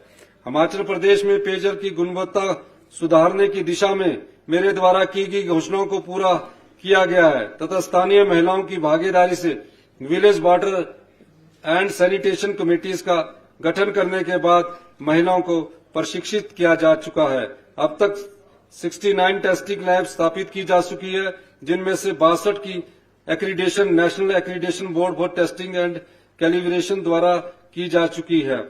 2024-25 में इस व्यवस्था को और सुदृढ़ किया जाएगा ताकि प्रदेश की जनता को स्वच्छ एवं कीटाणु रहित पेयजल उपलब्ध हो सके। पिछले बजट में घोषित एसओपी के अनुसार पेयजल योजनाओं तथा एसटीपी में यूवी सिस्टम लगाने के लिए 37 ऐसी साइट्स की पहचान की गई है जहां जल स्रोतों में या तो कंटेमिनेशन है या इसकी संभावना है। इन साइट्स पर शुद्ध पेयजल उपलब्ध करवाने के उद्देश्य से यूवी सिस्टम लगाने के लिए आवश्यक कदम उठाए जाएंगे।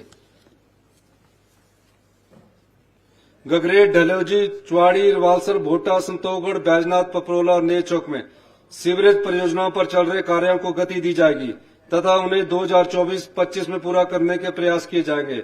राजगढ़, बंजार, चौपाल, नेरवा तथा शाहपुर में सीवरेज परियोजनाओं के निर्माण का कार्य 2024-25 में पूरा किया जाएगा। उपरोक्त के अतिरिक्त नाबार्ड द्वारा स्वीकृत 16 ग्रामीण क्षेत्रों में सीवरेज परियोजनाओं के निर्माण के कार्य को 2024-25 में भी अवार्ड कर दिया जाएगा। एएफडी द्वारा 817 करोड़ रुपए की लागत से स्वीकृत परियोजनाओं के अंतर्गत मनाली, पालमपुर, नाहन, करसोग तथा बिलासपुर के लिए sewerage treatment plant, water waste treatment plant और मनाली के लिए इस पेयजल योजना स्वीकृत की गई है।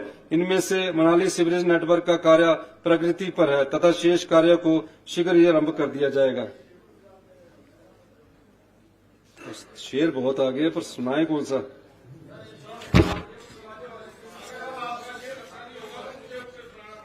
आप सुना देना।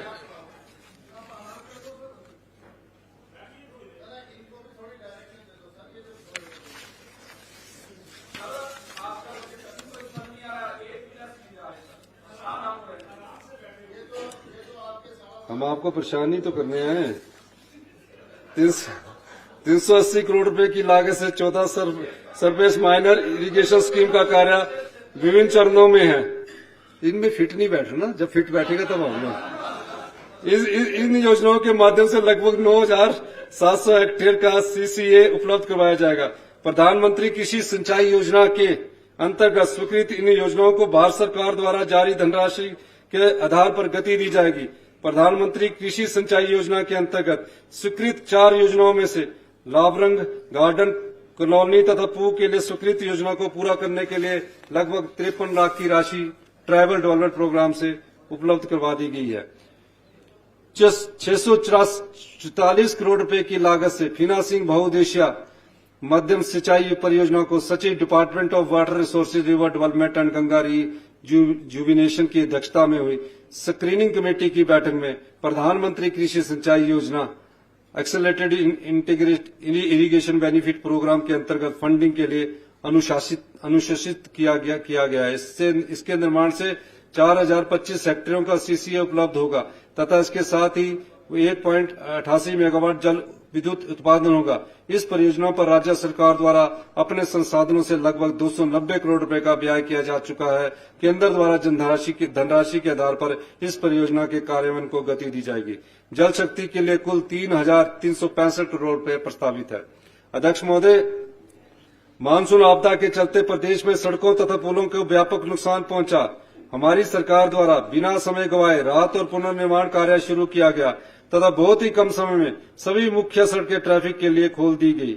छोटी सी अवधि में 18 वैली ब्रिज एवं स्थायी स्लोप वे झूलों की सहायता से क्षतिग्रस्त सड़कों को बहाल किया गया।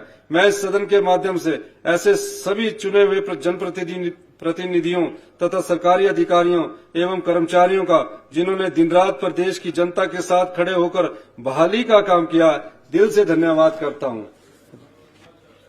रेलवे तथा जल परिवहन के अभाव में प्रदेश को एक मजबूत सड़क नेटवर्क की आवश्यकता है।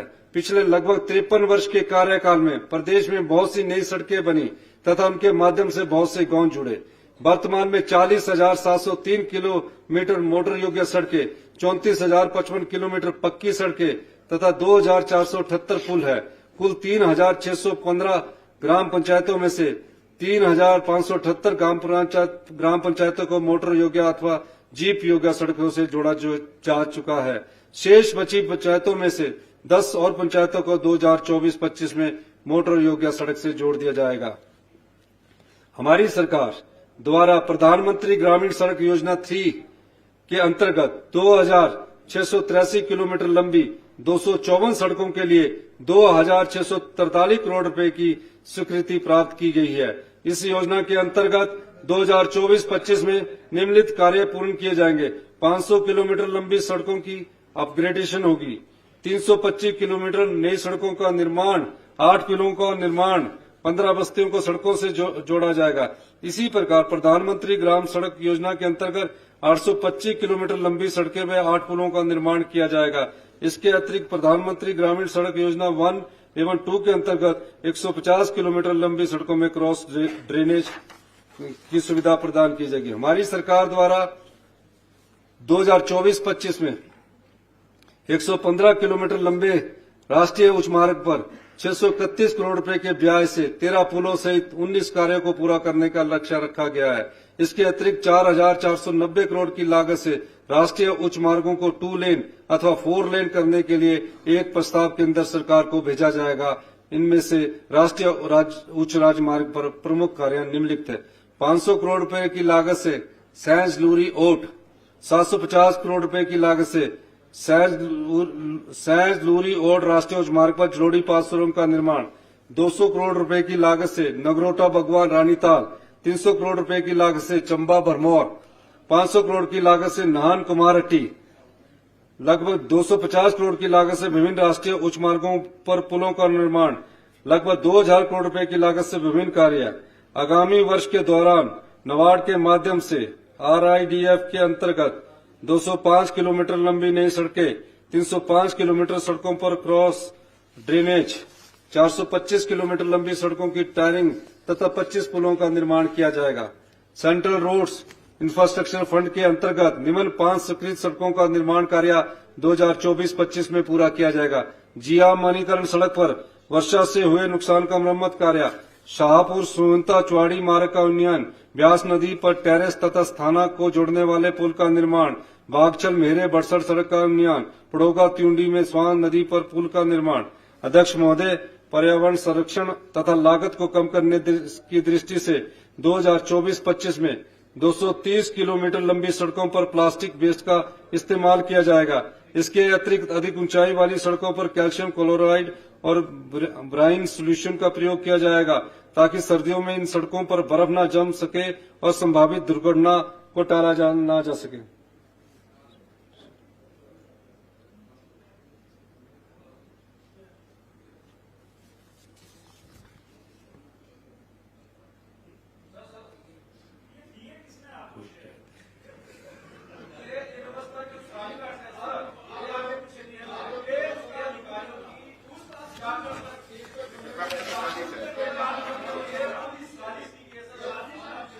विपक्ष की साजिश है। ये आ गया आपके लेख से।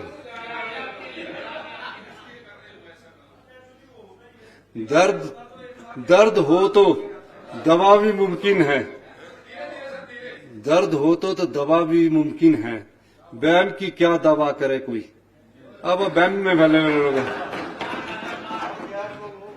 आपको हर चीज का बैम रहता है। अध्यक्ष महोदय पर्यावरण संरक्षण, अभी एक और ढूंढूंगा ना। अध्यक्ष महोदय, पर्यावरण संरक्षण और लागत को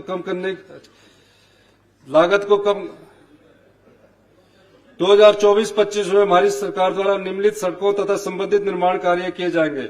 860 किलोमीटर लंबी कुल सड़कों का निर्माण, 1067 किलोमीटर लंबी सड़कों पर क्रॉस ड्रेनेज, 1075 किलोमीटर लंबी सड़कों पर मेटलिंग एंड टायरिंग, 57 पुलों का निर्माण, 10 पंचायतों के 40 गांवों को सड़कों से जोड़ा जाना। सड़कों एवं पुलों के लिए कुल 4,317 करोड़ रुपए प्रस्तावित है। अध्यक्ष महोदय, बाजार की बदलती परिस्थितियों को देखते हुए 2019 में अधिसूचित औद्योगिक निवेश नीति में बदलाव करना अति आवश्यक है, जिससे भावी निवेशकों को कम से कम समय में सभी स्वीकृतियां एक ही विंडो के माध्यम से मिल जाए। इससे निवेशक और अधिक निवेश करने के लिए प्रोत्साहित होंगे। हमारी सरकार 2024-25 में बदलती परिस्थितियों को देखते हुए एक नई औद्योगिक प्रोत्साहन व निवेश नीति 2024 लाएगी। प्रदेश के युवाओं के लिए औद्योगिक क्षेत्र में स्वरोजगार की अनगिनत संभावनाएं हैं। युवाओं को इस ओर प्रोत्साहित करने की आवश्यकता है। इसके लिए मैं 2024-25 में एक नई स्टार्टअप नीति 2024 लाने की घोषणा करता हूं। इस नीति के अंतर्गत इनोवेशन के लिए तथा महिलाओं को स्टार्टअप वेंचर हेतु विशेष प्रोत्साहन का प्रावधान किया जाएगा। महिलाओं द्वारा शुरू किए गए स्टार्टअप को 1 वर्ष के लिए अधिकतम 4 लाख रुपए तक की सहायता दी जाएगी। उद्योग क्षेत्र राज्य के विकास में बहुत बड़ा योगदान देता है। मेरी सरकार का प्रयास है इस क्षेत्र को सर्वोत्तम इकोसिस्टम प्रदान करना है। पिछले साल की आपदा के दौरान मेरी सरकार द्वारा बड़े पैमाने पर बहाली कार्य करने के लिए आवश्यक संसाधन जुटाने के उद्देश्य से इलेक्ट्रिसिटी ड्यूटी की दर बढ़ाई थी। अब जब स्थिति में सुधार हुआ है, मैं घोषणा करता हूं कि बढ़ी हुई इलेक्ट्रिसिटी उन उपभोक्ताओं द्वारा देय नहीं होगी जिन्हें हिमाचल प्रदेश औद्योगिक नीति 2019 के प्रावधानों के अनुसार स्वीकार्य अवधि की समाप्ति तक इलेक्ट्रिसिटी ड्यूटी का भुगतान करने में छूट दी गई है। अध्यक्ष महोदय, मैं प्रदेश में हो रहे अवैध खनन पर अंकुश लगाने के लिए हमारी सरकार द्वारा प्रभावी रूप से कई कदम उठाए हैं। 10 वर्षों से भी अधिक पुरानी प्रदेश की खनन नीति में कुछ बदलाव किए जाने आवश्यक है। मैं घोषणा करता हूं कि प्रदेश में Himachal Pradesh mines and minerals policy 2024 लाई जाएगी, जिसके मुख्य उद्देश्य अवैध खनन पर रोक तथा वैज्ञानिक खनन के माध्यम से प्रदेश के राजस्व में वृद्धि करना होगा। प्रदेश के औद्योगिक क्षेत्रों में विभिन्न कारणों से आग से होने वाली दुर्घटनाओं से निपटने के लिए अग्निशमन सेवाओं के लिए अलग मानदंड तय किए जाएंगे। इन मानदंडों में औद्योगिक क्षेत्रों में उद्योगों की संख्या तथा किस्म के आधार पर केमिकल्स, बिजली तथा अन्य कारणों से लगने वाली आग से निपटने के लिए अलग अलग एसओपी तथा chemical protection suit, foam, compound tank, dry chemical powder सहित अन्य उपकरणों और सामग्री का प्रावधान किया जाएगा। बद्दी बरोटीवाला नालागढ़ औद्योगिक क्षेत्र का प्रदेश के संसाधनों तथा स्वरोजगार सृजन में बहुत बड़ा योगदान है। इस क्षेत्र में आवश्यक मूलभूत सुविधाएं निवेशकों तथा कामगार दोनों के लिए आवश्यक है। मैं इस क्षेत्र में 70 करोड़ रुपए की लागत से शीतलपुर से जगात खाना तक सड़क बनाने की घोषणा करता हूं। यह सड़क मेडिकल डिवाइस पार्क ढेरावाल को बद्दी औद्योगिक क्षेत्र से जोड़ेगी। अध्यक्ष महोदय, 2024-25 में 17 पेट्रोल पंपों पर ई व्हीकल चार्जिंग स्टेशन के साथ साथ इंडियन ऑयल कॉर्पोरेशन लिमिटेड तथा राज्य विद्युत बोर्ड की साझेदारी के साथ अन्य 13 पेट्रोल पंपों पर ई व्हीकल चार्जिंग स्टेशन को पूर्ण रूप से कार्यशील किया जाएगा। इसके अतिरिक्त 55 अन्य सरकारी क्षेत्रों के ई व्हीकल चार्जिंग स्टेशन को कार्यशील कर दिया जाएगा। 2023-24 में की गई एचआरटीसी की डीजल बसों को इलेक्ट्रिकल बसेस से चरणबद्ध क्रम में बदलने की घोषणा के बाद अब तक एचआरटीसी के बेड़े में 110 इलेक्ट्रिकल बसेस और 50 इलेक्ट्रिकल टैक्सीज हो गई है। इसी प्रतिबद्धता को आगे बढ़ाते हुए मैं घोषणा करता हूं कि 2024-25 में 327 अतिरिक्त डीजल बसेस को इलेक्ट्रिकल बसेस से बदला जाएगा।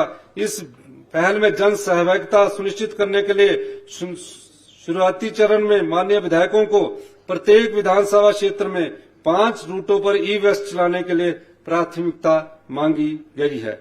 राजीव गांधी स्वरोजगार स्टार्टअप योजना के अंतर्गत 2024-25 में 40% उपदान पर ई टैक्सी चलाने के लिए 10,000 परमिट दिए जाएंगे। 10,000 जो ई डीजल इंजन पेट्रोल वाली गाड़ियां हैं उनको ई टैक्सी चलाने के लिए 40% सब्सिडी पर ई टैक्सी दिए जाएंगे। मैं घोषणा करता हूं कि 2024 में वन विभाग, एचआरटीसी, एचपीटीडीसी, जीएडी के एलिजिबल वाहन ई व्हीकल में बदल दिए जाएंगे। धार्मिक स्थलों के लिए बसें चलाने हेतु प्रथम दर्शन सेवा का विस्तार किया जाएगा। प्रथम चरण में श्री अयोध्या धाम के दर्शन के लिए विभिन्न स्थानों से बसें चलाई गई है। 2024-25 में कुछ अतिरिक्त संस्थानों में से भी इस बस सेवा को चलाया जाएगा। वर्ष 2024-25 में भैंस वाहन स्क्रैप नीति के अंतर्गत प्रदेश में व्हीकल स्क्रैपिंग फैसिलिटी सेंटर्स की स्थापना की जाएगी, जिससे प्रदेश के सभी 12 जिलों को इसकी सुविधा मिल सके। मैं घोषणा करता हूं कि 2024-25 में ऑटोमेटेड टेस्टिंग सेंटर के माध्यम से सभी वाहनों की फिटनेस अनिवार्य कर दी जाएगी, ताकि वाहनों को फिट डिक्लेयर करने में मानवीय गलती न हो। परिवहन नियमों की उल्लंघना पाए जाने पर ऑनलाइन चालान के लिए विभागीय अधिकारियों को ई चालान एंड ई पीओएस मशीन उपलब्ध करवाई जाएगी। सभी परिवहन बैरियर्स पर automatic number plate recognition, close circuit television cameras की सुविधा उपलब्ध करवाई जाएगी, जिससे कर चोरी को समाप्त किया जा सके और सरकार को अतिरिक्त संसाधन प्राप्त हो सके। इस प्रणाली की सहायता से ट्रैफिक को भी सुचारू रूप से संचालित करने में सहायता मिलेगी। 272 करोड़ की लागत से नेचर पार्क माहौल तथा बिजली महादेव के बीच हाइब्रिड एन्यूटी मॉडल पर एक 3.2 किलोमीटर लंबे रोपवे का निर्माण कार्य आरंभ किया जाएगा। इस रोपवे पर होने वाले लाभ का 50% अंश राज्य सरकार को प्राप्त होगा। लगभग 54 करोड़ की लागत से निर्मित किए जा रहे बगलामुखी रोपवे को हाल ही में आई आपदा के कारण भारी नुकसान हुआ था, जिसके कारण इसकी स्टेबलाइजेशन के लिए 5 करोड़ रुपए से अधिक की राशि व्यय की गई है। मैं सहर्ष घोषणा करता हूं कि इसका निर्माण कार्य पूरा करके इसी वर्ष इस प्रदेश की जनता को समर्पित कर दिया जाएगा। हमारी सरकार प्रदेश के लोगों तथा पर्यटकों की सुविधा के लिए कालका से परमाणु तक की ब्रॉडगेज रेल लाइन बिछाने के लिए भारत सरकार से अनुरोध करेगी। इसके साथ ही जेजो से पोलियो तक की रेल लाइन बिछाने के लिए भी भारत सरकार से अनुरोध किया जाएगा। इसके बिछने से प्रदेश में बन रहे बल्क ड्रग फर्मा पार्क तक रेल यातायात की सुविधा उपलब्ध हो जाएगी। 2024-25 में इन दोनों रेल लाइनों के सर्वे पर लगभग 10 करोड़ रुपए व्यय होने का अनुमान है। अध्यक्ष महोदय, प्रदेश में इको टूरिज्म को बढ़ावा देने के उद्देश्य से 93 इको टूरिज्म साइट्स को मैनेजमेंट एंड ऑपरेशन के लिए चरणबद्ध तरीके से आउटसोर्स किया जाएगा। प्रथम चरण में 13 इको टूरिज्म साइट्स को आउटसोर्स करने के लिए आरएफपी को अंतिम रूप दे दिया गया है तथा 2024-25 में इन सभी साइट्स को आउटसोर्स कर दिया जाएगा। हमारी सरकार द्वारा की गई पहल के बाद माननीय सर्वोच्च न्यायालय द्वारा वर्किंग प्लान्स के आधार पर खैर की सिल्वी कल्चर फैलिंग की अनुमति प्रदान की गई है। इससे न केवल स्थानीय लोगों की आय में वृद्धि होगी बल्कि उनको खैर के पेड़ काटने के बाद और अधिक पेड़ लगाने की प्रेरणा भी मिलेगी।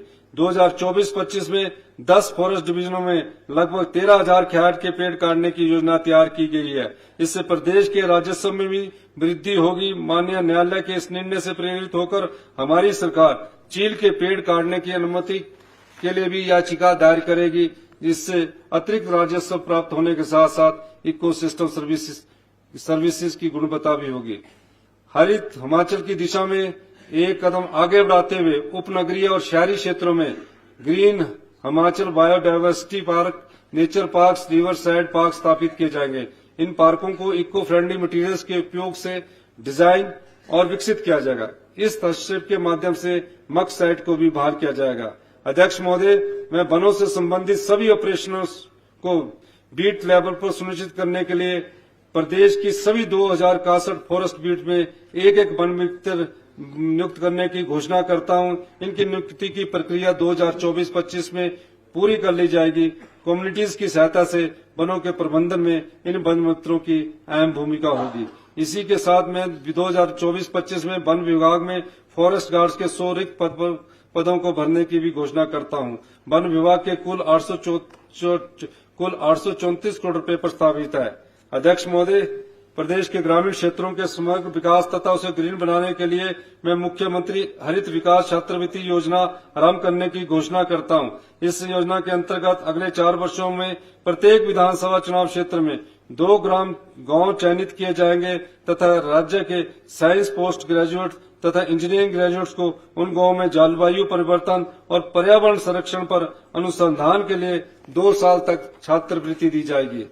हाल ही में आई भारी वर्षा और जलवायु में निरंतर आ रहे बदलाव के दृष्टिगत 2024-25 से जिला स्तर पर इन चुनौतियों से निपटने के लिए कार्य योजना तैयार करने का काम आरंभ किया जाएगा। पंचायत स्तर पर जलवायु परिवर्तन कार्य योजना कार्यान्वित की जाएगी। 2024-25 में पर्यावरण 2024-25 में पर्यावरण, वन और जलवायु परिवर्तन मंत्रालय, भारत सरकार तथा गिज के सहयोग से कृषि और बागवानी क्षेत्र पर बदलती जलवायु के विपरीत प्रभावों को कम करने के उद्देश्य से इन क्षेत्रों में एक नीड असेसमेंट स्टडी शुरू की जाएगी। जो हमारे आपदा आई उसकी स्टडी के लिए एक प्रोग्राम शुरू किया गया। प्रदेश में अवैध तथा अनसाइंटिफिक माइनिंग को रोकने के उद्देश्य से एक जीआईएस बेस्ड ऐप आरंभ की जाएगी, जिसकी सहायता से प्रदेश में हो रही माइनिंग गतिविधियों की रियल टाइम निगरानी की जाएगी। प्रदेश में जियोग्राफिकल इंडिकेशन को बढ़ावा देने के लिए एक योजना आरंभ की जाएगी, जिसके माध्यम से कमर्शियल प्रोडक्ट्स की जीआई टैगिंग की जाएगी ताकि उत्पादकों को राष्ट्रीय तथा अंतर्राष्ट्रीय बाजार में अपने उत्पादों को उचित मूल्य मिल सके। अध्यक्ष महोदय, प्रदेश में गवर्नेंस को और पारदर्शी और प्रभावी बनाने की दिशा में मैं 2024-25 में के दौरान निम्न कदम उठाने की घोषणा करता हूं। प्रदेश में आर्टिफिशियल इंटेलिजेंस के साथ साथ डाटा एनालिटिक्स की सहायता से एविडेंस बेस्ड नीति निर्धारण के लिए एक वर्क प्लान बनाकर इस दिशा में शुरुआत की जाएगी। ऑनलाइन सेवा पोर्टल के माध्यम से पहले से उपलब्ध ऑनलाइन नागरिक सेवाओं को और प्रभावी ढंग से प्रदेशवासियों तक पहुंचने के लिए एक मोबाइल ऐप आरंभ किया जाएगा। हिमाचल प्रदेश सचिवालय, निदेशालय, सभी डीसी एवं एसपी कार्यालय और 253 फील्ड कार्यालयों में ई ऑफिस का सफल कार्यान्वयन करने के बाद इसके माध्यम से सभी कार्यालयों में ई हस्ताक्षर की सुविधा के साथ साथ ई डिस्पैच की सुविधा भी प्रदान की जाएगी। सीएम डैशबोर्ड को और प्रभावी बनाने के लिए विभिन्न विभागों को रिपोर्टिंग मैनेजमेंट पोर्टल के साथ जोड़ा जाएगा, ताकि विभागों से प्राप्त नवीनतम जानकारी के आधार पर उचित समय पर उचित निर्णय ले सके।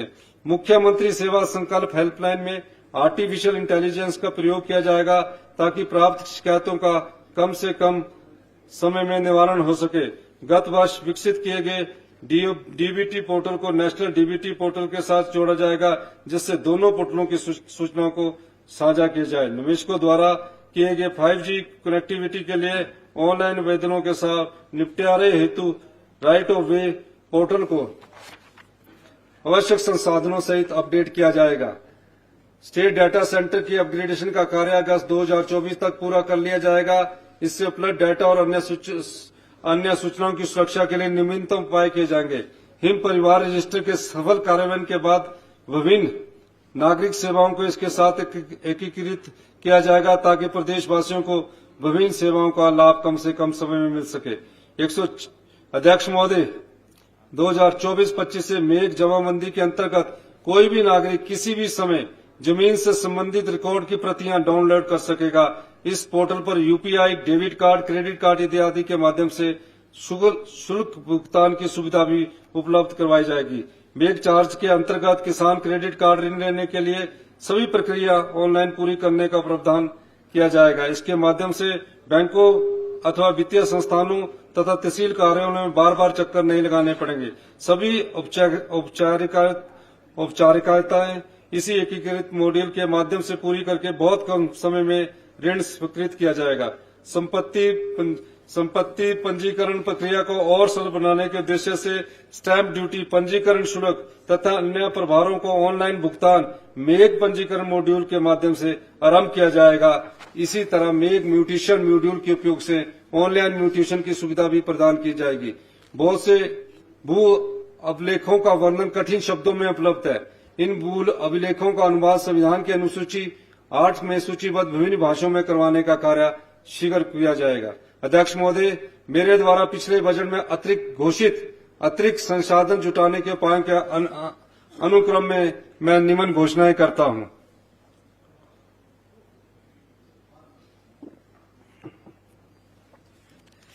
करदाताओं की सुविधाओं के लिए वैट तथा अन्य करों के भुगतान के लिए 2024-25 में एक मोबाइल ऐप की शुरुआत की जाएगी। इस ऐप के माध्यम से करदाता ऑनलाइन कर भुगतान कर सकेंगे। प्रदेश में स्थित महत्वपूर्ण औद्योगिक एवं व्यापारिक केंद्रों पर विभिन्न करदाताओं से फीडबैक लेने तथा उन्हें पेश आ रही समस्याओं की जानकारी लेने के उद्देश्य से करदाता संवाद अभियान आरंभ किया जाएगा। इससे प्रदेश की कर एवं आबकारी प्रणाली को और सरल तथा पारदर्शी बनाने में सहायता मिलेगी। अध्यक्ष महोदय, 2024-25 में 50 करोड़ की लागत से शहरी क्षेत्रों में स्थित पुलिस स्टेशनों के प्रांगण तथा अथवा स्टेशन के आसपास उसमें कार्यरत पुलिस स्टाफ के लिए आवासीय सुविधा प्रदान करने के निम्न कार्य किए जाएंगे। अध्यक्ष महोदय, पिछले बहुत समय से पुलिस कर्मियों की डाइट मनी में कोई वृद्धि नहीं की गई है। मैं पुलिस कर्मियों की वर्तमान में दी जा रही 210 रुपए की डाइट मनी को लगभग 5 गुना बढ़ाकर 1000 रुपया करने की सहर्ष घोषणा करता हूं। इस प्रकार पुलिस कर्मियों को लगभग 9000 से अधिक प्रतिवर्ष लाभ होगा। इससे लगभग 18000 पुलिसकर्मी लाभान्वित होंगे। इससे 16 करोड़ रुपए प्रतिवर्ष अधिक व्यय होगा, क्योंकि पुलिस वाले हर दिन आते थे कि उन्हें 7 रुपए डाइट मनी बनती है, हमने 5 गुना बढ़ा दी।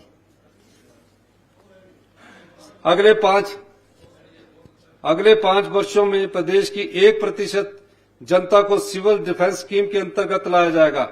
यह पहल प्राकृतिक आपदा की स्थिति में आपदा राहत कार्यों में बहुत सहायक सिद्ध होगी। अग्निशमन से संबंधित एनओसी देने तथा उसे विड्रॉ करने की प्रक्रिया में पारदर्शिता लाने के उद्देश्य से Himachal Pradesh fire fighting service rule अधिसूचित किए जाएंगे। मैं 2024-25 में कांगड़ा के चंगर बडोह में सब फायर स्टेशन, मंडी के कोटली में तथा लटबडोर में फायर पोस्ट खोलने तथा ठियोग स्थित फायर पोस्ट को सब फायर स्टेशन में उन्नयन करने की घोषणा करता हूं। इसके अतिरिक्त निर्मंड, कुनिहार, उबादेश, कोटखाई, छोटा बंगाल तथा कांगड़ा के चुआर घाटी में अग्निशमन इकाइयां खोलने की भी मैं घोषणा करता हूं। प्रदेश के युवाओं को खेलों में बढ़ चढ़कर भाग लेने के लिए प्रोत्साहित करने के उद्देश्य से 2024-25 में एक नई खेल नीति लाई जाएगी। इसके अंतर्गत मैं सहर्ष निमन घोषणा करता हूं। ओलंपिक खेलों में व्यक्तिगत स्पर्धा में स्वर्ण पदक प्राप्त करने पर पुरस्कार राशि को 3 करोड़ रुपए से बढ़ाकर 5 करोड़ रुपया, रजत पदक के लिए 2 करोड़ रुपए से बढ़ाकर 3 करोड़ रुपया तथा कांस्य पदक के लिए 1 करोड़ से बढ़ाकर 2 करोड़ रुपया किया जाएगा। एशियन खेलों में व्यक्तिगत स्पर्धा में स्वर्ण पदक प्राप्त करने वाले पर पुरस्कार राशि को 50 लाख रुपए से बढ़ाकर, जो एशियन खेलों में 50 लाख रुपए से बढ़ाकर 4 करोड़ रुपया, रजत पदक के लिए 30 लाख रुपए से बढ़ाकर 2.5 करोड़ रुपया तथा कांस्य पदक के लिए 20 लाख रुपए से बढ़ाकर 1.5 करोड़ रुपया करने की घोषणा करता हूं।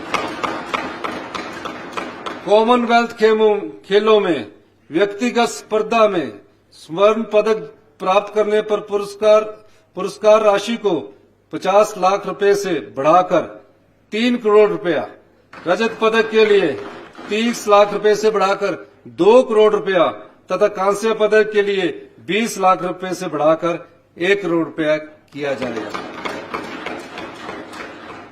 टीम स्पर्धाओं में विजेता हिमाचली खिलाड़ी को प्राप्त पदक के आधार पर उपरोक्त पुरस्कार राशि में से प्रत्येक खिलाड़ी को प्रतिनिधित्व के अनुपात में बराबर राशि दी जाएगी।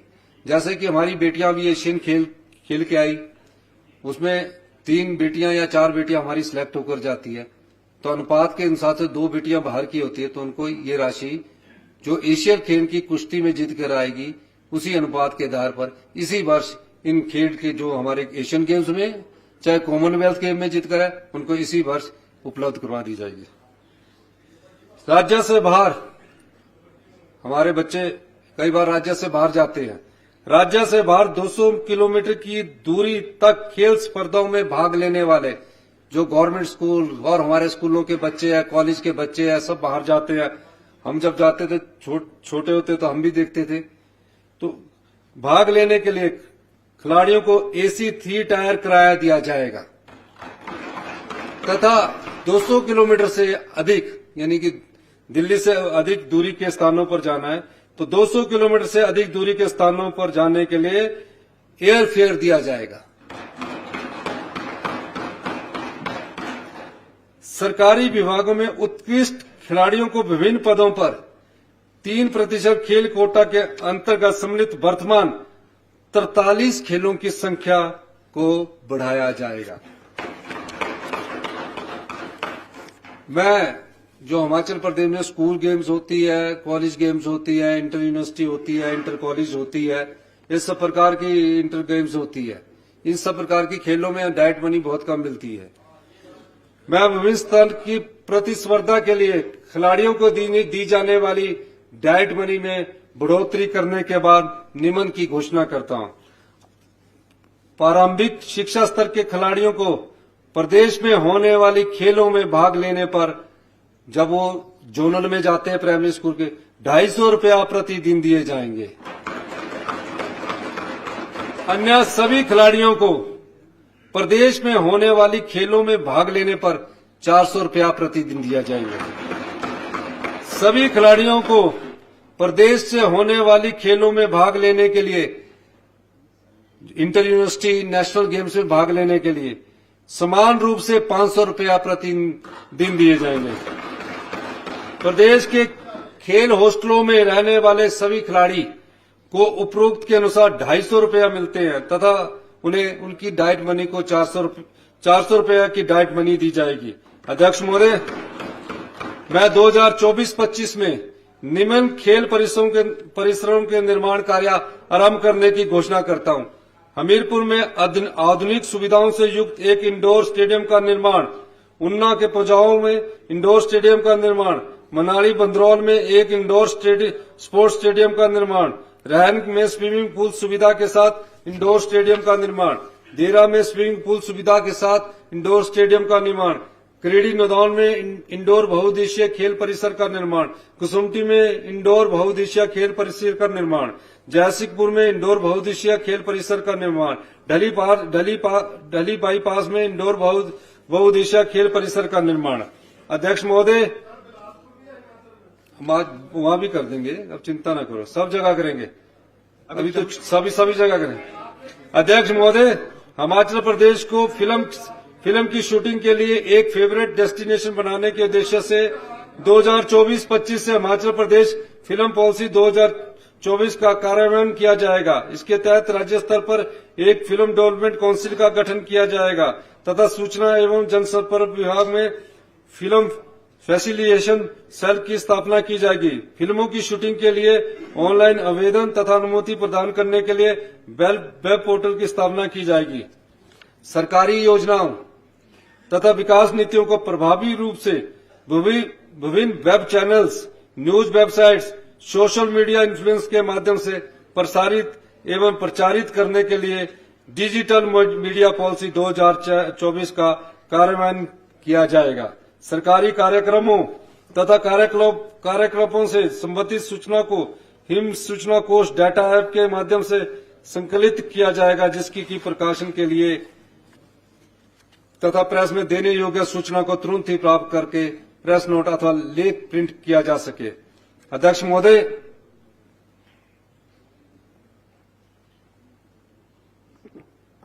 हमारी सरकार युद्ध तथा शांति के समय में प्रदेश के लगभग 3 लाख भूतपूर्व सैनिकों, सेवारत सैनिकों, युद्ध विधवाओं एवं शौर्य पुरस्कार विजेताओं द्वारा की गई सेवाएं तथा उनके बलिदान के लिए उनकी सदैव ऋणी रहेगी। मैं घोषणा करता हूं कि 60 वर्ष से अधिक आयु के ऐसे भूतपूर्व सैनिकों जिनको और कोई पेंशन नहीं मिलती है को मिलने वाली आर्थिक सहायता की राशि को 3,000 रूपये से बढ़ाकर 5,000 रूपये प्रति मास कर दिया जाएगा। हमारी सरकार 2024-25 में सुनिश्चित करेगी कि विभिन्न विभागों में पूर्व सैनिकों के लिए आरक्षित 15% पदों को प्राथमिकता के आधार पर भरा जाए। अध्यक्ष महोदय, मेरे पिछले बजट में घोषित प्राथमिक कृषि सहकारी सेवाओं की कंप्यूटराइजेशन के अनुक्रम में इन्हें सरकारी बैंकों, सहकारिता विभाग तथा राष्ट्रीय डाटाबेस से जोड़ने का कार्य प्रगति पर है तथा इसे तय समय सीमा 2027 तक पूरा कर लिया जाएगा। इस दिशा में आगे बढ़ते हुए सभी सहकारी सभाओं का ऑनलाइन पंजीकरण किया जा रहा है। प्रदेश के विभिन्न विभागों में कार्यरत पैरा वर्कर्स कई विकास योजनाओं के कार्यान्वयन में अहम भूमिका निभा रहे हैं। इन सभी के मानदेय की वृद्धि के लिए मैं निम्नलिखित घोषणाएं करता हूं। आंगनवाड़ी कार्यकर्ता को 500 रूपये की बढ़ोतरी के साथ अब 10,000 रूपया मासिक मानदेय मिलेगा। मिनी आंगनवाड़ी कार्यकर्ता को 400 रूपये की बढ़ोतरी के साथ अब 7,000 रूपया मिलेंगे। आंगनवाड़ी सहायिका को प्रति माह 300 रूपये की बढ़ोतरी के साथ अब 5500 रूपये प्रति माह मानदेय मिलेगा। आशा वर्कर को 300 रूपये की बढ़ोतरी के साथ 5500 रूपये प्रति माह मानदेय मिलेगा। सिलाई अध्यापकों के मानदेय में 500 रूपये बढ़ोतरी की जाएगी। मिड डे मील वर्कर्स को 500 रूपये बढ़ोतरी के साथ 4500 रूपये प्रति माह मिलेंगे। वाटर कैरियर शिक्षा विभाग को 600 रूपये बढ़ोतरी के साथ 5,000 रूपये प्रति माह मिलेंगे। जल रक्षक को 300 रूपये बढ़ोतरी के साथ 5300 रूपये प्रति माह मिलेंगे। जल शक्ति विभाग के मल्टीपर वर्कर्स को 600 रूपये बढ़ोतरी के साथ 5,000 रूपये प्रति माह मिलेंगे। पैराफीटर तथा पंप ऑपरेटर को 300 रूपये बढ़ोतरी के साथ 63 रूपये प्रति माह मिलेंगे। पंचायत चौकीदार को 1,000 रूपये की बढ़ोतरी के साथ 8,000 रूपये प्रति माह मिलेंगे। राजस्व चौकीदार को 300 रूपये बढ़ोतरी के साथ 5800 रूपया प्रति माह मिलेगा। राजस्व नंबरदार को 500 रूपये बढ़ोतरी के साथ 4200 रूपये प्रति माह मिलेंगे। एसएमसी अध्यापकों के मानदेय में 1900 रूपये प्रति माह बढ़ोतरी की जाएगी। आईटी टीचर को 1900 रूपये प्रति माह बढ़ोतरी की जाएगी। एसपीओस को 500 रूपये प्रति माह बढ़ोतरी की जाएगी। प्रत्येक वर्ष की भांति माननीय विधायकों के साथ हुई बैठकों के दौरान सामने आए सुझावों के आधार पर मैं निम्न घोषणाएं करता हूं। पानी पी लेता हूं।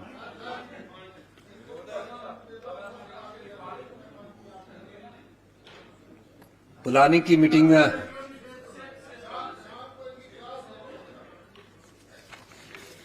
शेयर सेट नहीं बैठ रहे इस स्पीच में ना।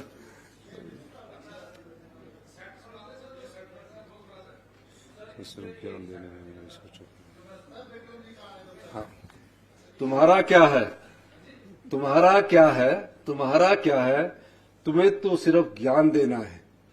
तुम्हारा क्या है, तुम्हें सिर्फ ज्ञान देना है। हमारी सोचो, हमें इम्तिहान देना है।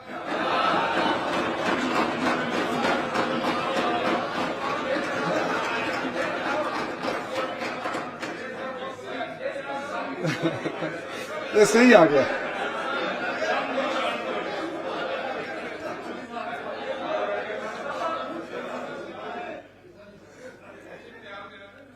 प्रदेश वर्ष की भांति माननीय विधायकों के साथ हुई बैठकों के दौरान सामने आए सुझावों के आधार पर मैं निम्न घोषणाएं करता हूं।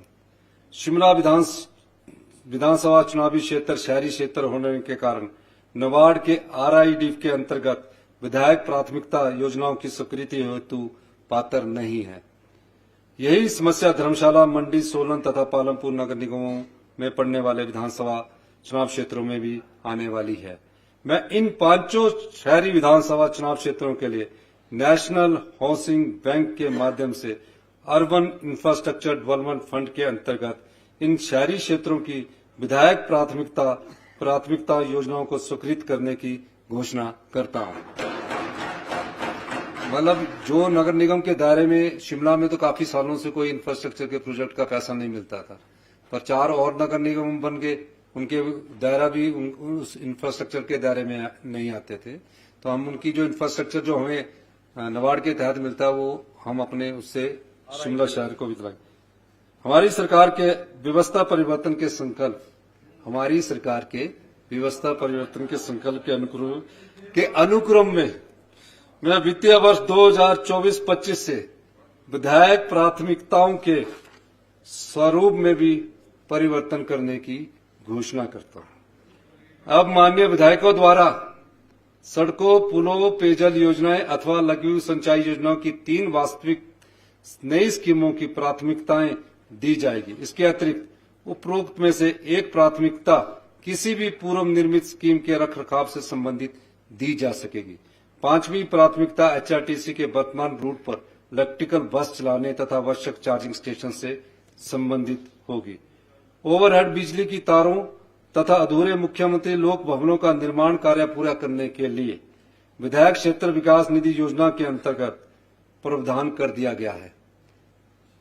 इसके अतिरिक्त मुख्यमंत्री आवास योजना के दिशा निर्देश के अनुरूप यदि माननीय विधायक किसी भी श्रेणी के लाभार्थी के आवास बनाने के लिए अनुशंसा करना चाहे तो वह इस निधि से कर पाएंगे।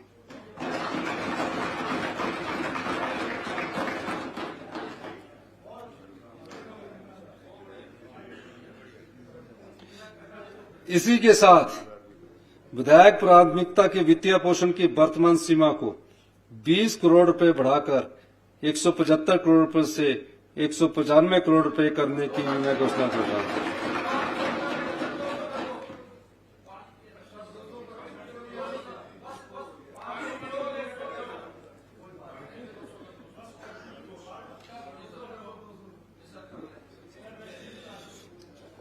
प्रदेश को हरित विकास के रास्ते पर आगे बढ़ाने के लिए 20 करोड़ रुपए की बड़ी हुई राशि में से प्राथमिकताएं इलेक्ट्रिकल बसें चलाने तथा चार्जिंग स्टेशन से संबंधित होगी। विधायक इच्छा निधि को 13 लाख रुपए से कम कर मैं खत्म करने की घोषणा करती।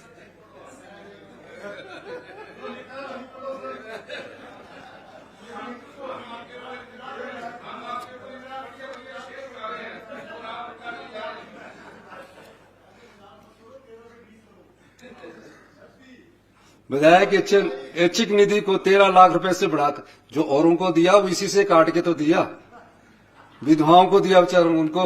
विधायक ऐच्छिक निधि को 13 लाख रुपए से बढ़ाकर 14 लाख रुपए प्रति विधानसभा क्षेत्र कर दिया जाएगा। विधायक क्षेत्र विकास निधि के अंतर्गत प्रति विधानसभा क्षेत्र राशि को 2 करोड़ से घटाकर अच्छा नहीं, गलत पड़ रही है। 2 करोड़ 10 लाख रुपए से बढ़ाकर 2 करोड़ 20 लाख रुपए कर दिया जाएगा। अध्यक्ष महोदय, पूंजीगत कार्य को शुरू करने के लिए जनप्रतिनिधियों के पास बहुत अधिक मांग रहती है। पूंजीगत कार्य को शुरू करने के लिए जनप्रतिनिधियों के पास बहुत अधिक मांग रहती है, जो कि उपलब्ध वित्तीय संसाधनों से कहीं अधिक है। इस प्रक्रिया में हर साल नए कार्य शुरू होते हैं, जबकि पहले से चल रहे कार्य संसाधनों की कमी के कारण रुक जाते हैं। सभी निर्वाचित प्रतिनिधियों से मेरी इस बात से सहमत होंगे कि चल रहे अधूरे कार्यों को प्राथमिकता देने की जरूरत है।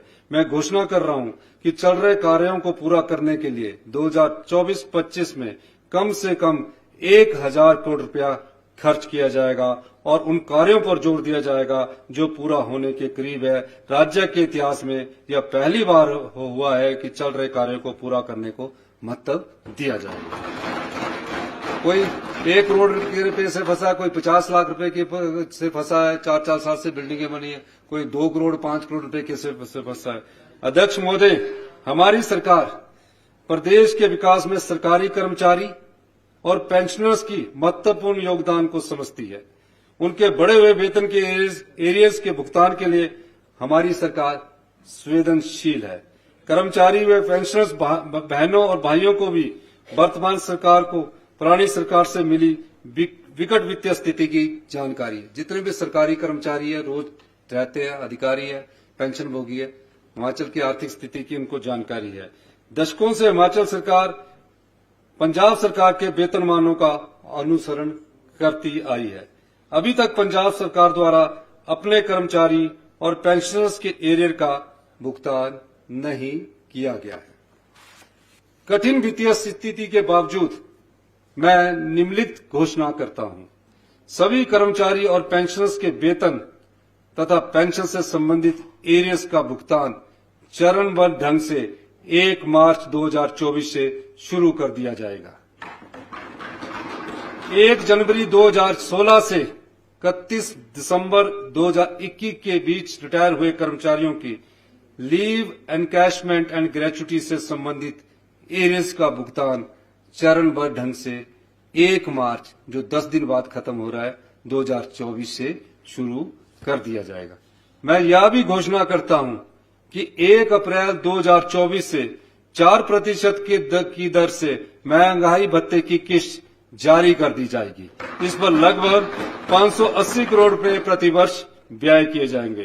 प्रदेश के कर्मचारी अभी तक अपने सेवा काल के अंत में केवल एक बार all India leave travel concession LTC ले सकते थे। मतलब 30 साल नौकरी कर ली, 25 साल नौकरी कर ली, 40 साल नौकरी कर ली, एक ही बार LTC की सुविधा मिलती थी। मुझे यह घोषणा करते हुए प्रसन्नता हो रही है कि 1 अप्रैल 2024 के बाद प्रदेश के कर्मचारी अपने सेवा काल में कम से कम 2 बार LTC की सुविधा ले पाएंगे। दिहाड़ीदारों को 25 रुपए बढ़ोतरी के साथ 400 रुपया प्रतिदिन दिहाड़ी मिलेगी। आउटसोर्स कर्मचारियों को अब न्यूनतम 12,000 रुपए प्रति माह मिलेंगे। पंचायत वेटरनरी असिस्टेंट को मिलने वाले 7,000 रुपए प्रति माह को बढ़ाकर 7,500 रुपया किया जाएगा। हमारी सरकार का दृढ़ विश्वास है कि कर्मचारियों के सहयोग से प्रदेश की वित्तीय स्थिति में शीघ्र ही सुधार लाया जाएगा। ये हमारे जो हमने राजस्व प्राप्त किया है उसको बांटा है। 1 साल में जो व्यवस्था परिवर्तन किया उसके हिसाब से हम ये जो हमें अधिक राजस्व आया वो हम कर्मचारी, प्रदेश की किसान, महिलाओं, युवाओं सबको बांट रहे हैं। अध्यक्ष महोदय, अब मैं 2023-24 के संशोधित अनुमानों पर आता हूं। वर्ष 2023-24 के संशोधित अनुमानों के अनुसार कुल राजस्व प्राप्तियां 40,446 करोड़ रुपए है। 2023-24 के संशोधित अनुमानों के अनुसार कुल राजस्व व्यय 45,946 करोड़ रुपए रहने का अनुमान है। 2023-24 के संशोधित अनुमानों के अनुसार 5,480 करोड़ रुपए का राजस्व डेफिसिट अनुमानित है। अध्यक्ष महोदय, मैं वर्ष 2024-25 के लिए 58,444 करोड़ रुपए का बजट प्रस्तुत कर रहा हूं। वर्ष 2024-25 में राजस्व प्राप्तियां 42,153 करोड़ रहने का अनुमान है। तथा कुल राजस्व व्यय 46,667 करोड़ रुपए अनुमानित है। इस प्रकार कुल राजस्व घाटा 4,514 करोड़ रुपए अनुमानित है। राजकीय कोषीय घाटा 10,784 करोड़ रुपया अनुमानित है, जो कि प्रदेश के सकल घरेलू उत्पाद का 4.75% है। 2024-25 के बजट के अनुसार प्रति 100 रुपये व्यय में से वेतन पर 25 रुपये, पेंशन पर 17 रुपये, ब्याज अदायगी पर 11 रुपये, ऋण अदायगी पर 9 रुपये, स्वायत्त संस्थानों के लिए ग्रांट पर 10 रुपये, जबकि शेष 28 रुपये पूंजीगत कार्यों सहित अन्य गतिविधियों पर व्यय किए जाएंगे। अगले वर्ष के बजट का पूर्ण विवरण इस माननीय सदन में प्रस्तुत किए जा रहे हैं। विस्तृत बजट दस्तावेजों में उपलब्ध है। इसके अलावा FRMBM स्टेटमेंट भी बजट के साथ प्रस्तुत की जा रही है। अध्यक्ष महोदय, इस बजट अभिभाषण के मुख्य बिंदु अनुबंध में दर्शाए गए हैं। अध्यक्ष महोदय, इसी के साथ मैं यह बजट माननीय सदन के अनुमोदन के लिए प्रस्तुत करता हूं। धन्यवाद। मुख्य बिंदु तो क्या? धन्यवाद। जय हिंद।